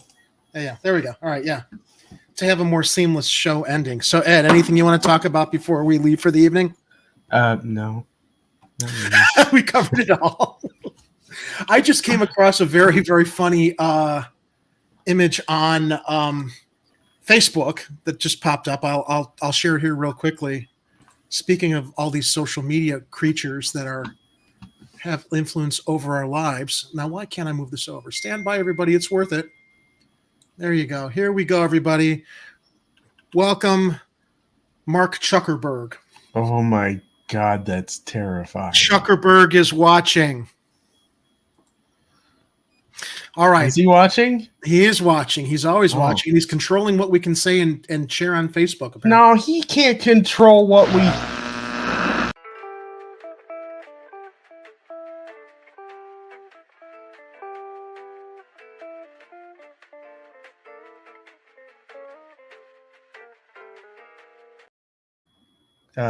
What just happened? He was controlling our broadcasts on Facebook for a while. We couldn't live stream to Facebook because of something I said on one of my posts that wasn't bullying, it wasn't harassment, it was more of the authoritarian bullshit to shut people up. But because our StreamYard account here is linked with being able to broadcast on our Chicago Corner Facebook profile and group, that's why we were down for 6 weeks on Facebook, but we're back. So we're live streaming there. Hopefully a lot of our viewers tonight are watching from there. And yes, Warren, you should be. All right, listen, Ed, I thought that was a great show. We're on almost 2.5 hours. What time is it? It's tomorrow. No, it's you'd think it was. It's 9:53. I want to thank my fellow news brother. Ed. Oh, I need the hat for you. Do. Since tonight, I want to thank my fellow news brother Ed for helping me cover the stories from across Chicago's 77 neighborhoods that make this the greatest city in the nation. Ed, I want to thank you for joining me this evening. We will be back. Ed will be back Tuesday with our news sister, Kira McCown, and I will return next Friday with Ed. And hopefully we'll be able to order from a local restaurant like we did this time around. Got any fried chicken? Best damn chicken in the state. Bring me 4 fried chickens and a Coke. You want chicken wings or chicken legs? 4 fried chickens and a Coke. And some dry white toast, please. You all want anything to drink with that? No, ma'am. A Coke. Be up in a minute. I want to add to that some Chicago-style deep dish pizza, along with my order. And some dry white toast, please. And some Miller Genuine Draft. They're not a sponsor of the show, but anyway. Listen, Ed, thank you for joining me tonight. As always, it was a pleasure. And to the rest of my viewers from across the tri-state area of the state of Illinois and the city of Chicago, I thank you very much for joining us tonight. I want to remind everybody watching our show tonight to be good to each other, to watch out for each other as you go into the weekend. I want you all to stay safe. And of course, of all things, be vigilant And until we return to see you next week, remember, if it's happening on the streets, you will hear about it here on Chicago Corner. Stay safe, everybody. Get out. And don't come back until you've redeemed yourselves.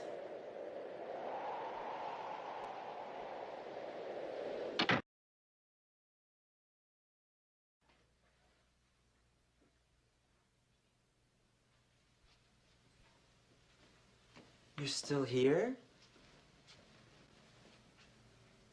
It's over. Go home.